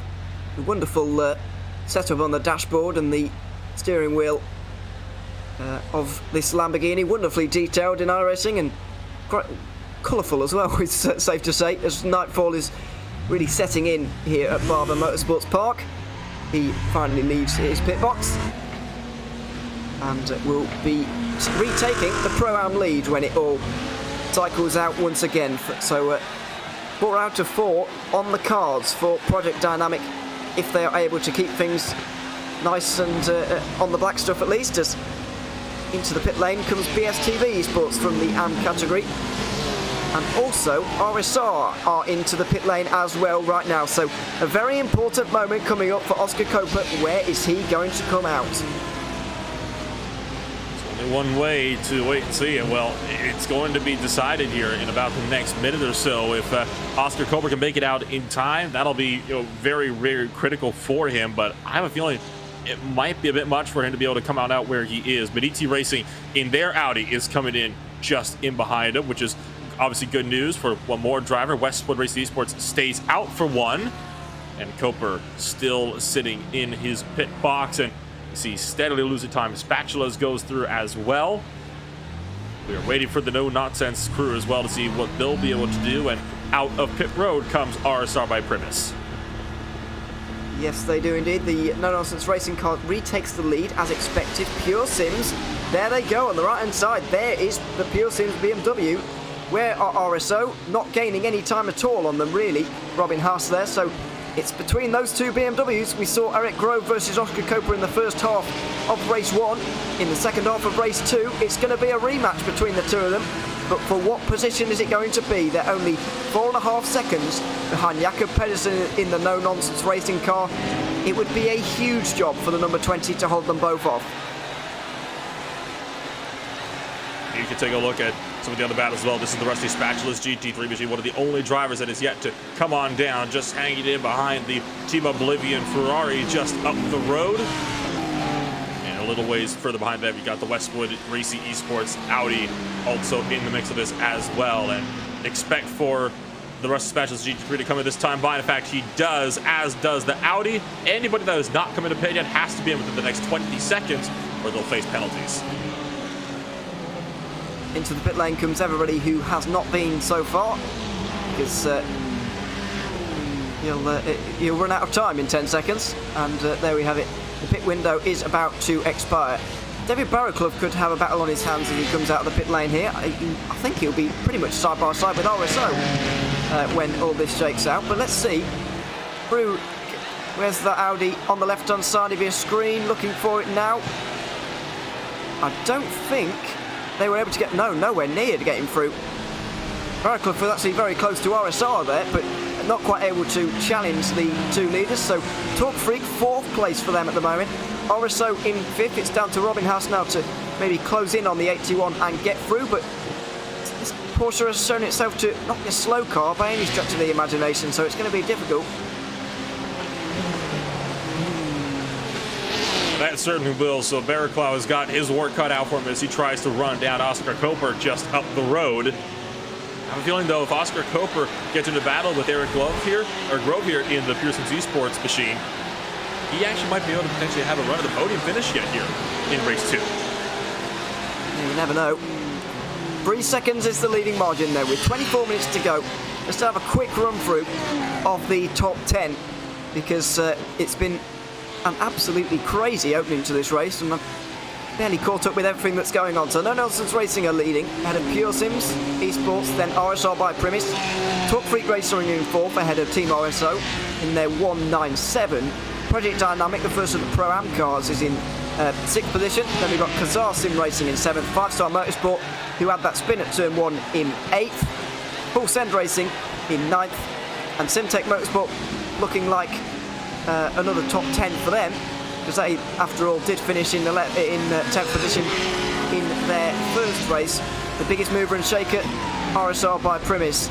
As you can see, 17 positions gained by them. An impressive effort, but it would be even more impressive to see the final battle between himself and Eric Grove. I think in the first half of that race, they were purposely not battling each other, just waiting for the second half. Now that they're with each other and there's much less time to go, no pit stops, nothing, I think they'll both get through on the No Nonsense car, and with about 10 minutes to go, they'll both be fighting it out, just the two of them, for this race win, and that would be immense to see.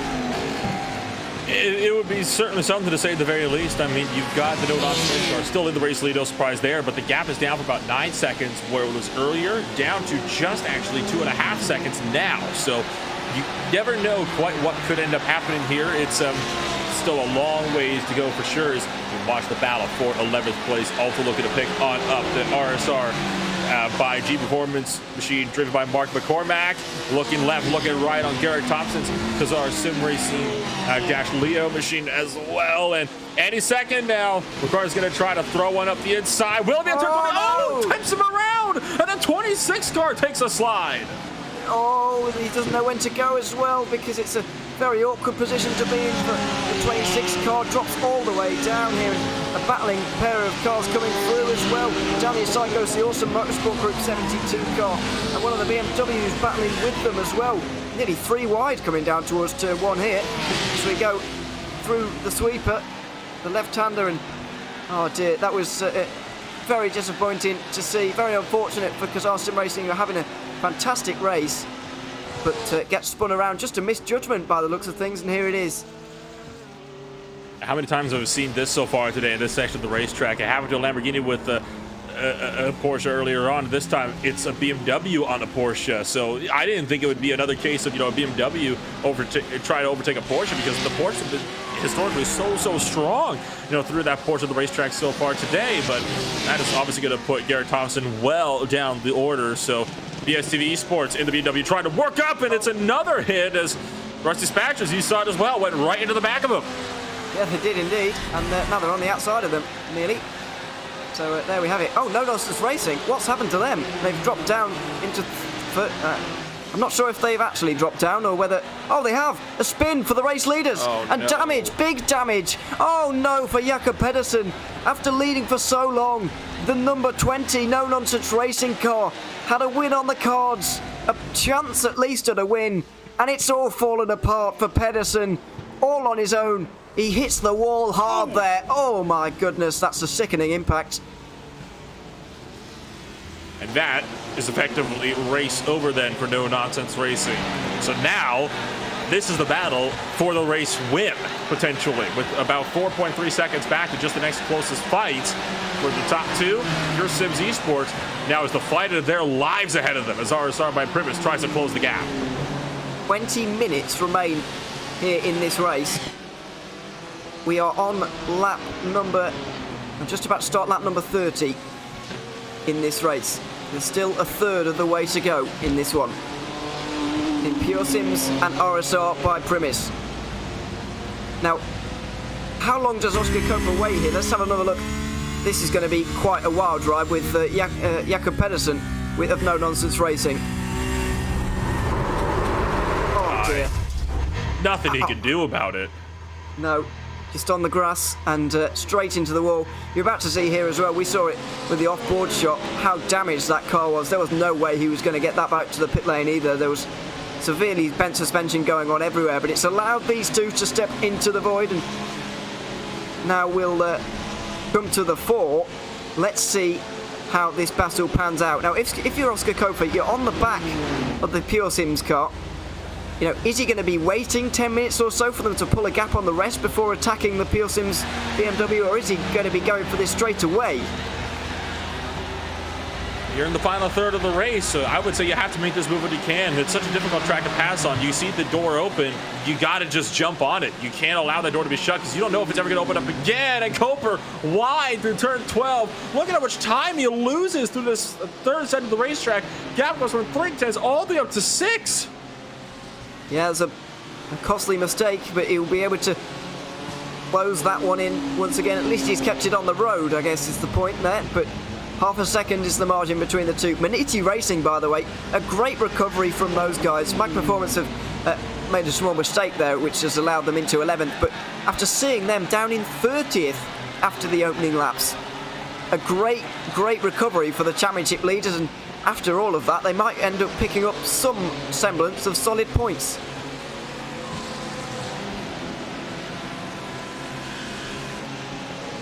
See 6th and 7th place swapping hands as well. So you got battles that are still looking to pick on up elsewhere throughout the track. So you got everybody else within these positions here, especially the ones up in the top 10 that are looking to try to close in the gaps, and even those just outside the top 10 as well. I mean, take a look at this one for 12th, 13th, and 14th. Headed up by a Ferrari, the Mag Performance Junior team. I believe this is the highest up Ferrari we have in the field at the moment, and trying to fend off Team RSO, which is a wounded bird, very much so. And tell you what, Isaac Barclay in the Porsche just behind is having a heck of a time trying to get past the Team RSO Audi.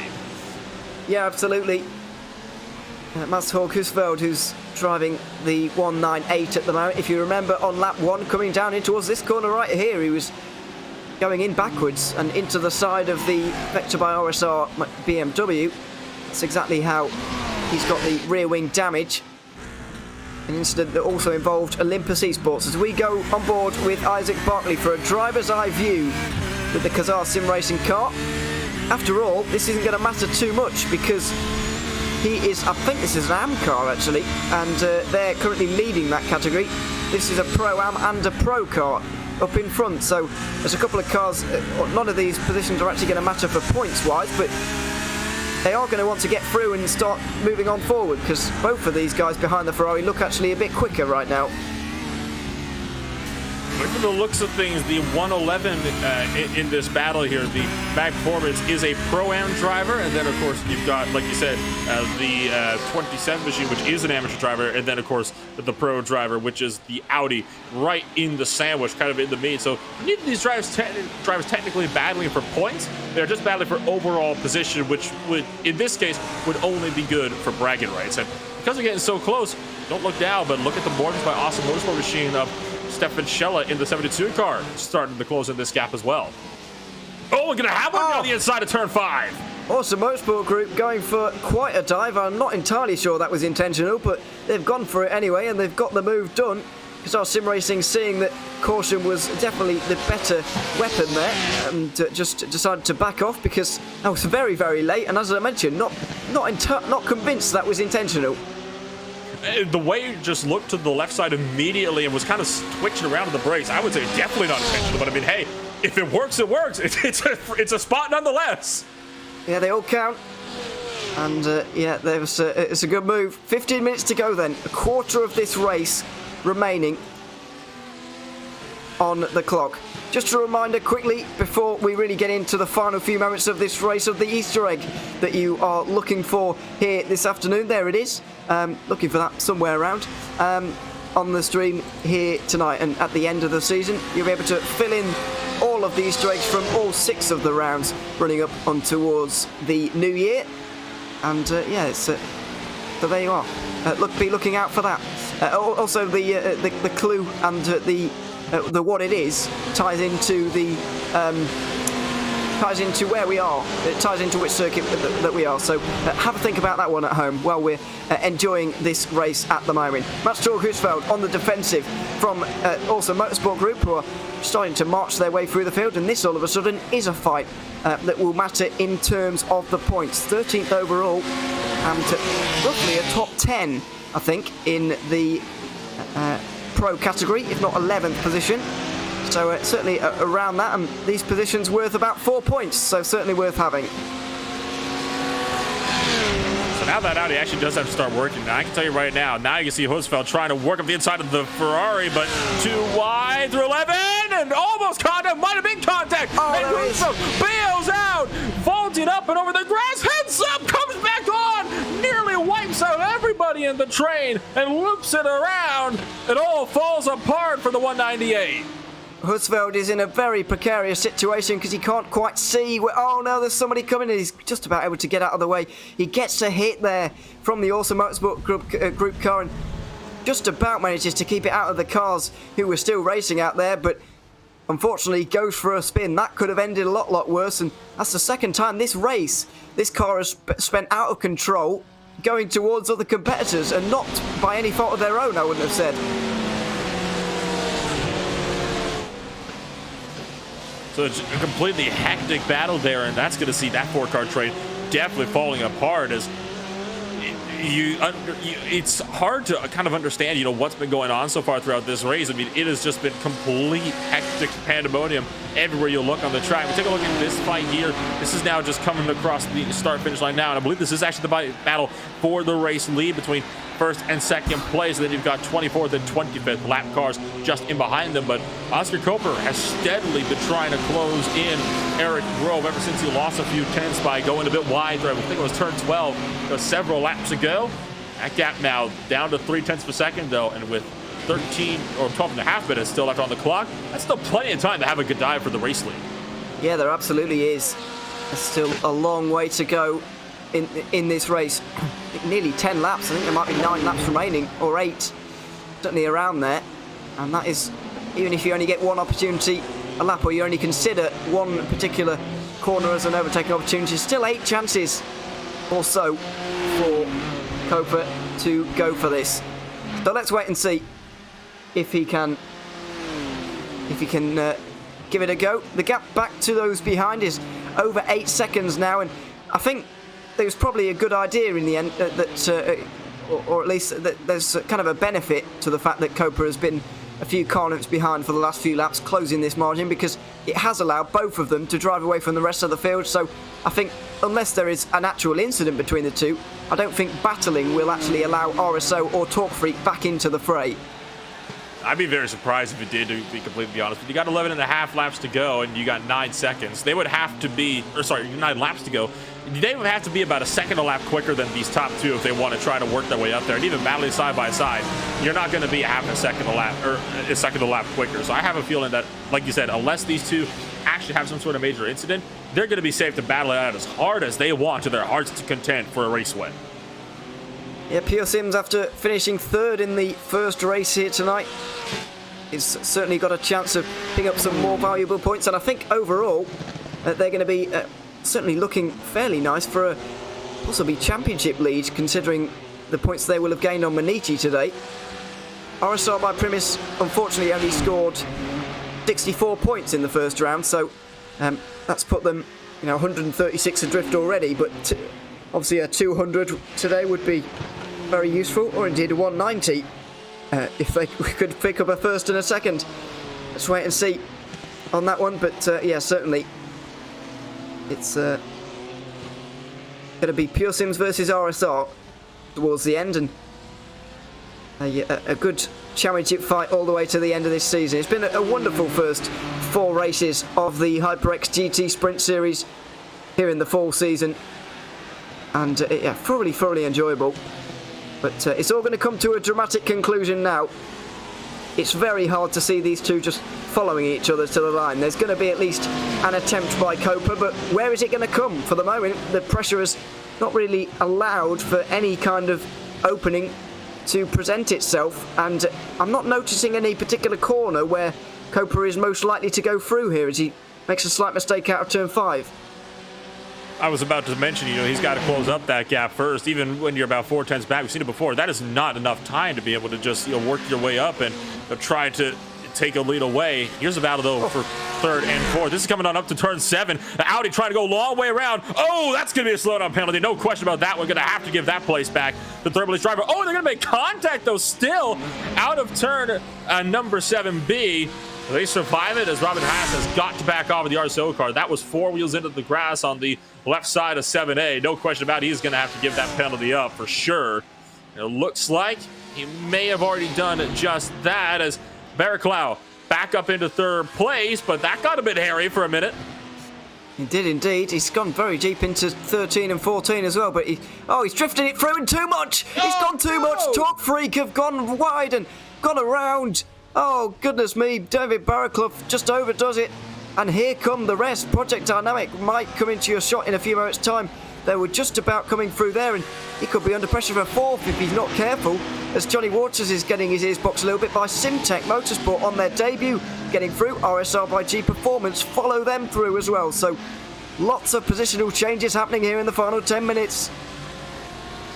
And this is how these races tend to go, isn't it? I mean, it's all sorts of chaos in the first few laps, and then it kind of, you know, dies off a little bit, and it's a bit more procedural, what you'd expect to see in a GT3 race, kind of in the middle portion of the race. And then it all kicks off at the end like we're racing, you know, Global Mazda MX-5 Cups like they do over in the Club Cups. So here's a look on David Baraclough. He was losing that thing way early in the corner. He was trying to power slide it through, but had no hope. And does get into the wall a little bit as he was trying to turn around and come back on track. That's not good news at all for Baraclough. A bit unnecessarily got into the wall, it has to be said, but there you have it.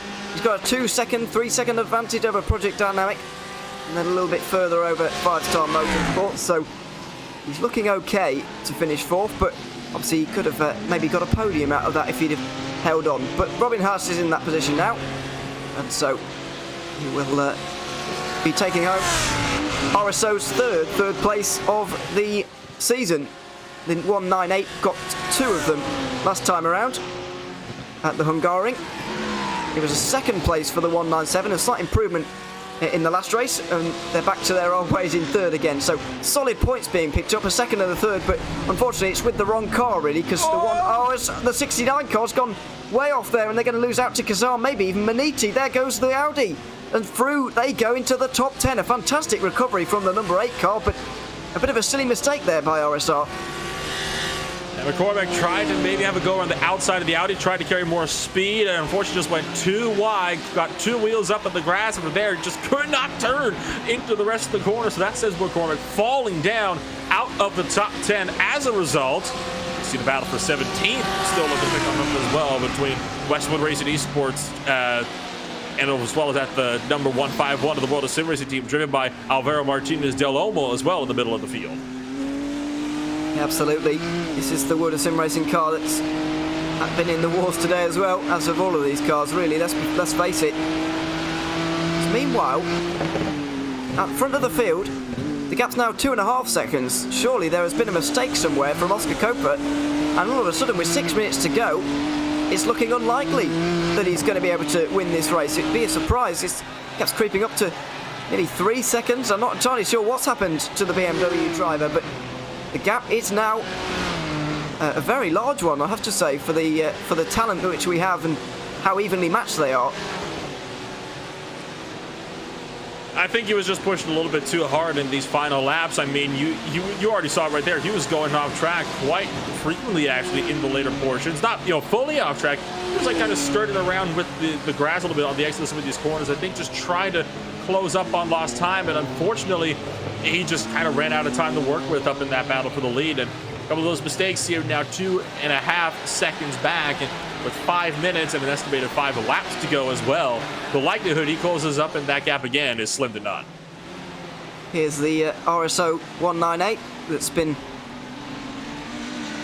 backwards and out of control, at least on 2 occasions that we've seen. Getting into the top 20 here once again on one of the Ferraris. Is giving him a good race though, around the outside possibly. Oh, might be able to pull this one off. Oh, and there's a spin. It's not been RSO's day in the 198. Mats Torg Husveld must be wondering what he has done wrong to deserve this kind of look, because that is not the first time we've seen him around, not only today, but in this race. The 3rd spin for that car. So unfortunate, and once again, the turn 1 bites. It's so hard to make a pass cleanly, and this time, I have to say, it was a little bit more on, of Horsfeld's own doing. Just pushed a bit too wide, out of turn 1, made contact with the Ferrari, and spun himself around. That Ferrari was lucky to get out of that one. Oh, and McCormick around again in the RSR by G Performance Machine, pulling a good old half a donut to be able to get that thing pointed back in the right direction. But what's happened to Martin McCormick here? He's now down to 13th place, and I believe that was actually coming on up through the same set of corners he spotted the last time by. Oh no! Oh, hello! Manity rejoining, and it wasn't ideal. It's put McCormack back around again. So what happened to Rudy Knopfeld is the question here. Getting on the grass on the exit of turn 12. Oh, that's hard into the wall. Oh, it wasn't a rejoin, excuse me. I've put unnecessary blame onto Rudy Knopfeld there. He didn't do anything wrong, really. He was still recovering his car. But that's significant damage for the championship leaders, and they might not be able to hold on to the top 10 from there. Let's wait and see as we go side by side. Mark McCormack, excuse me, trying to get through on the Kazar Sim Racing and leading 27 Porsche, but not and has been able to do that. So recovers well, McCormack, but not really anybody's fault that one with Manity there. I wouldn't have said. Yeah, I have to say the same. And I thought it was a rejoin as well, but you take a look at the onboard, and that kind of tells the story. I mean, he got rebounded from the wall back into the track. There was nothing Manity could do. In fact, he did a good job as it is to not shoot across the entirety of the racetrack and actually give McCormick even further damage than he got. So it ended up being a lot better for him, but 3 minutes left to go, and McCormack going to be out of the question for a top 10 for sure. And by now, Arsenal by Primus, unless Pure Sys makes a mistake, out of the fight for the lead. Dimtech Motorsport out of the final corner. I've gone for a spin from 8th position. Oh, into the barriers as well. Ouch. So there's more drama. This has been an absolutely incredible end to this race, as Oscar Copra now is starting to lose time, hand over fist to the Pure Sims car, looking to just hold on to 2nd place, really, in this one. This is the sister car, though. The RSR by G Performance, as they cross 3 laps to go at the moment. What a crazy race this has been. Very, very enjoyable, I have to say, from a spectator's point of view, but completely manic. Just stuff going on all of the time. It's been unbelievably difficult for these guys to be able to kind of get themselves sorted here. It's been hard for them to be settled, and I have a feeling this is one race that a lot of the drivers will be eager to move on from, with how chaotic it's been, especially here in the midfield, and how up and down so many drivers' days have been. You gotta hope that maybe it's... speak of the devil, there's another driver that's going to be wanting to check this one off their list of things to do this year. Well, Simtek on their debut. Oh, this is a bigger spin this time. Have they kept it out of the wall? No. Well, maybe. I think maybe they have, yeah. So it's difficult to say, really. But yes, they did manage to keep it out of the wall on that occasion. So fair enough on that one. But he has dropped down to 15th, and it's been an encouraging debut, I have to say, for Simtek to get one top 10, and they were looking on course for another top 10. It's still an encouraging debut, as Rusty Spatulas give up position by going wide through the final corner. What is it with these races being late and mistakes just coming in full? I mean, it was such a clean race earlier on in the race. It was the same situation for race 1. Final 10 minutes, that's when it all starts to kind of fall apart. I wonder if you just tend to relax a little bit too much.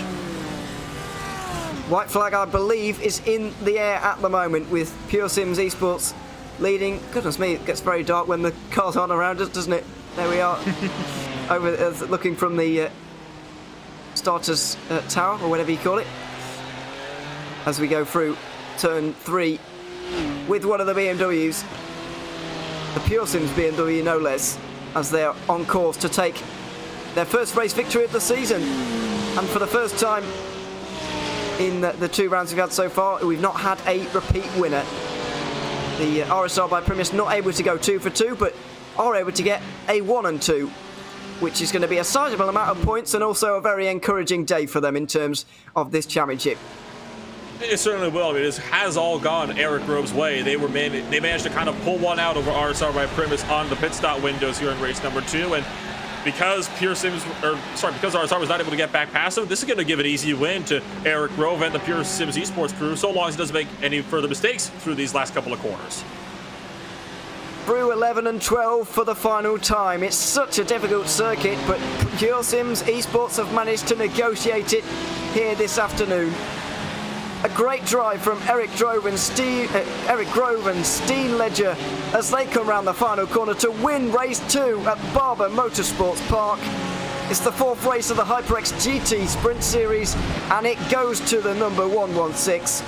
RSR by Primus are going to take 2nd place as the Team RSO car was going to come 3rd. Robin Haas is not going to be on the podium any longer because he goes for a spin at the tricky turn 12. He dropped 4 places in the final 4 corners of this race.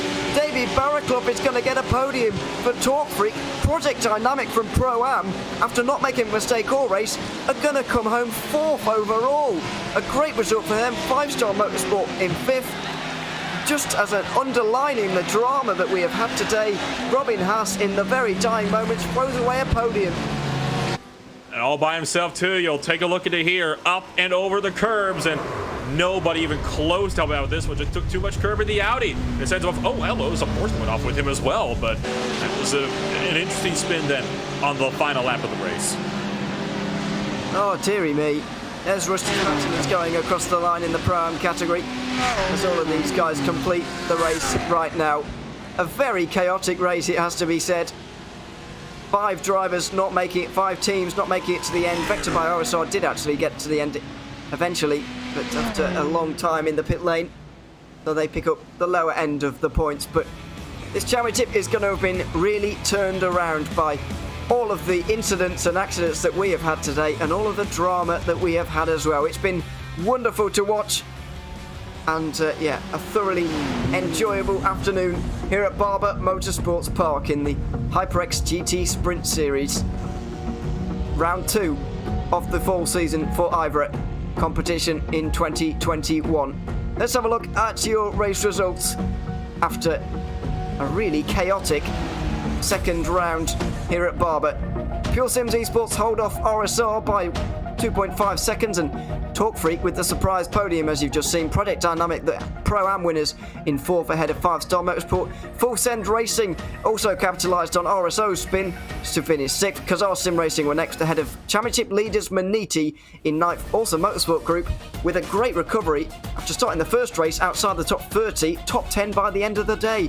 RSR by G Performance finished in 11th ahead of the first of the AM cars. Kazar Sim Racing winning that one of their sister cars, finishing just behind. Rusty Spatula's 14th ahead of the first of the Ferraris in Mac Performance. Wilder Sim Racing 16th in category. VC Sim Racing were next ahead of Westwoods Racing Esports. Tech Motorsport on debut 19th after a late incidents. Olympus Esports rounding out your top 20. Moving on to the next 10 was RSO by 5-star. Disappointing for them to finish outside the top 20, I'm afraid. BSTV Esports finished 22nd ahead of Oblivion Esports. Oblivion Racing, V Races, also Motorsport Group, all of those in the AM category. Vector by RSR did make it to the end, but a few laps down. All of these guys, pro cars who didn't make it to the end. No Nonsense Racing, Impulse with a disaster. Olympus Esports after their first lap, trials and tribulations. And there's a few more as well. The other Impulse Racing car, really not a good day for Impulse. VC Sim Racing and World of Sim Racing rounding out your order. So what an immense race that was. It was very, very good indeed. We are going to bring in a couple of the drivers for an interview. If we get any of the leaders, I guess, we'll bring them in, Nolan. But as far as GT3 at Barber goes, that was very enjoyable. I couldn't agree more with you. I mean, it was such a phenomenal race so far today. I mean, it was a race that we thought would be a little bit more processional. We didn't think there would be so much side-by-side action, but these guys certainly proved us wrong, showing that you get a good group of guys with a group of good cars, they can race anywhere. Yeah, absolutely. Let's have a quick chat with a couple of our drivers after that race. Firstly, Yannis Albert from the 21 team. The guys who managed to finish the second race, at least, in 4th position overall for Project Dynamic, but it's another couple of victories in Pro-Am for you guys. Yannis, first of all, congratulations. Talk us through that second race, first of all, because it was completely crazy from what we saw. How were you guys finding it?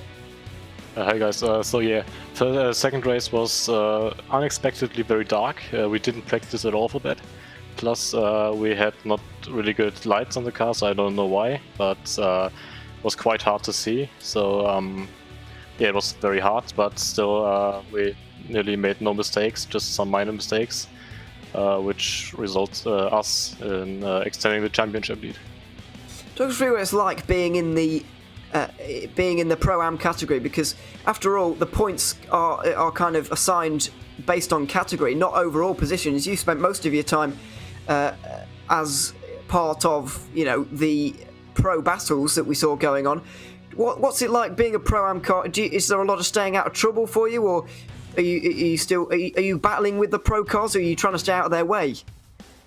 Yeah, mostly we're not super aggressive towards them. We just not race them, but we're not giving our position, but we're also not defending too hard. So yeah, for example, in the first race it was quite a long queue of pro cars and we were in it, and we just did our position that because we had a better start for the second race, plus we didn't have the risk of being taken out for something minor. Yeah, absolutely. You did a great job at that one. So we'll say congratulations now and let you go enjoy those victories in Pro-Am. Yannis, thanks very much for coming to join us, and congratulations. Thanks. One more thing. Dankjewel Jill for the support with the setup and stuff. Thank you. No problems at all. Thanks very much, Yannis, for joining us, and congratulations once again after that one from Project Dynamic there, Nolan. Now we'll bring someone else in, if you don't mind having a chat to Aaron Ackles of the 26 Kazar Sim Racing team. And I am, of course, standing by with the 13th place finisher over in race number 2. So I tell you what, Aaron, it could have gone a little bit better, I think I would say, but overall, you compare it to how it was in race 1, and overall, it still is an improvement. Oh, definitely. Race 2 was a little bit more interesting than race 1. Race one for us was a little rough, but race 2 turned out pretty good for us, all in the end. Whole team effort, actually. Pro car finishing P6, our AM car taking P1 in AM, and us in P3 was a pretty good day. It was a good day for you overall. I think it's definitely worth noting. So definitely nothing to be ashamed about overall. But you take a look at how the second race played out. Of course, it was significantly darker than race 1. Did that impact any of the strategy at all, or was it kind of just kind of run your own race and hope for the best? A little bit of both. We were not expecting to be running in the dark, to be honest. So we did zero prep in the dark. So it was just we've had some experience here before in IVRA for the Endurance Series, and it was nice to be able to have that muscle memory and experience, know where the track goes, know where the braking zones are, and it just everything just worked in our favor. Tried to work as a team the best we could. And you certainly did manage to do a good job working with the rest of your team to finish up on the lead lap in race number 2. And overall, you can expect some hopefully good things going forward into Ultimate Park. But before I let you go here then, Aaron, anybody you'd like to shout out for that Kazar Sim Racing number 26? Garrett did an awesome job today, which was great. He's awesome with the setups and good job driving, getting himself back up into P3 there in class, and everybody on the team and who helped out. And thank you then, Aaron, for taking the time to come out and join us here tonight. And congrats on a, P3 finish in your own category. And best of luck next week at Ultimate Park. Thank you. Thank you guys for a great job that you do. There we have it. Sorry, no. There we have it. Aaron Eccles from the 26 Kazar Sim Racing team after the round here at Barber Motorsports Park. I guess one more thing, to say, Nolan, we've already talked about how enjoyable it was, but I'm a little bit surprised about how unprepared they were for the night time, I must admit. I mean, to be fair, you get these sprint races, and they very rarely take place during the night. I mean, the most popular time for races like these, to have them, start around noon or early afternoon, and have them kind of run into the little bit of a later afternoon. I myself was a bit caught off guard by that one. I knew it would kind of be a little bit, race into the evening. I didn't know it would be quite this dark, though, but I feel like that kind of might have had an impact as to why the attrition rate was so much higher in race 2. It seems like a lot of people, weren't necessarily prepared for that, and they had to kind of adapt on the fly for it. Yeah, absolutely. I think you might be right on that one. Make sure you join us in 2 weeks' time. We'll be heading to Alton Park in the next round of our championship. Then Belle Isle, Brands Hatch, and Montreal to round out our fall season here in the IVRA HyperX GT Sprint Series powered by VCO. Thanks very much to everybody who's joined us here this evening. It's been wonderful to have your company once again. I hope you have enjoyed the racing here at Barber Motorsports Park, which has been brutal but also brilliant all at the very same time. Thanks very much to everybody for tuning in. We'll see you next time. I've been Yona Leary alongside Nolan Redpool, Hugo Luis behind the cameras. But from all of us here at RaceBot TV, it's goodbye for now.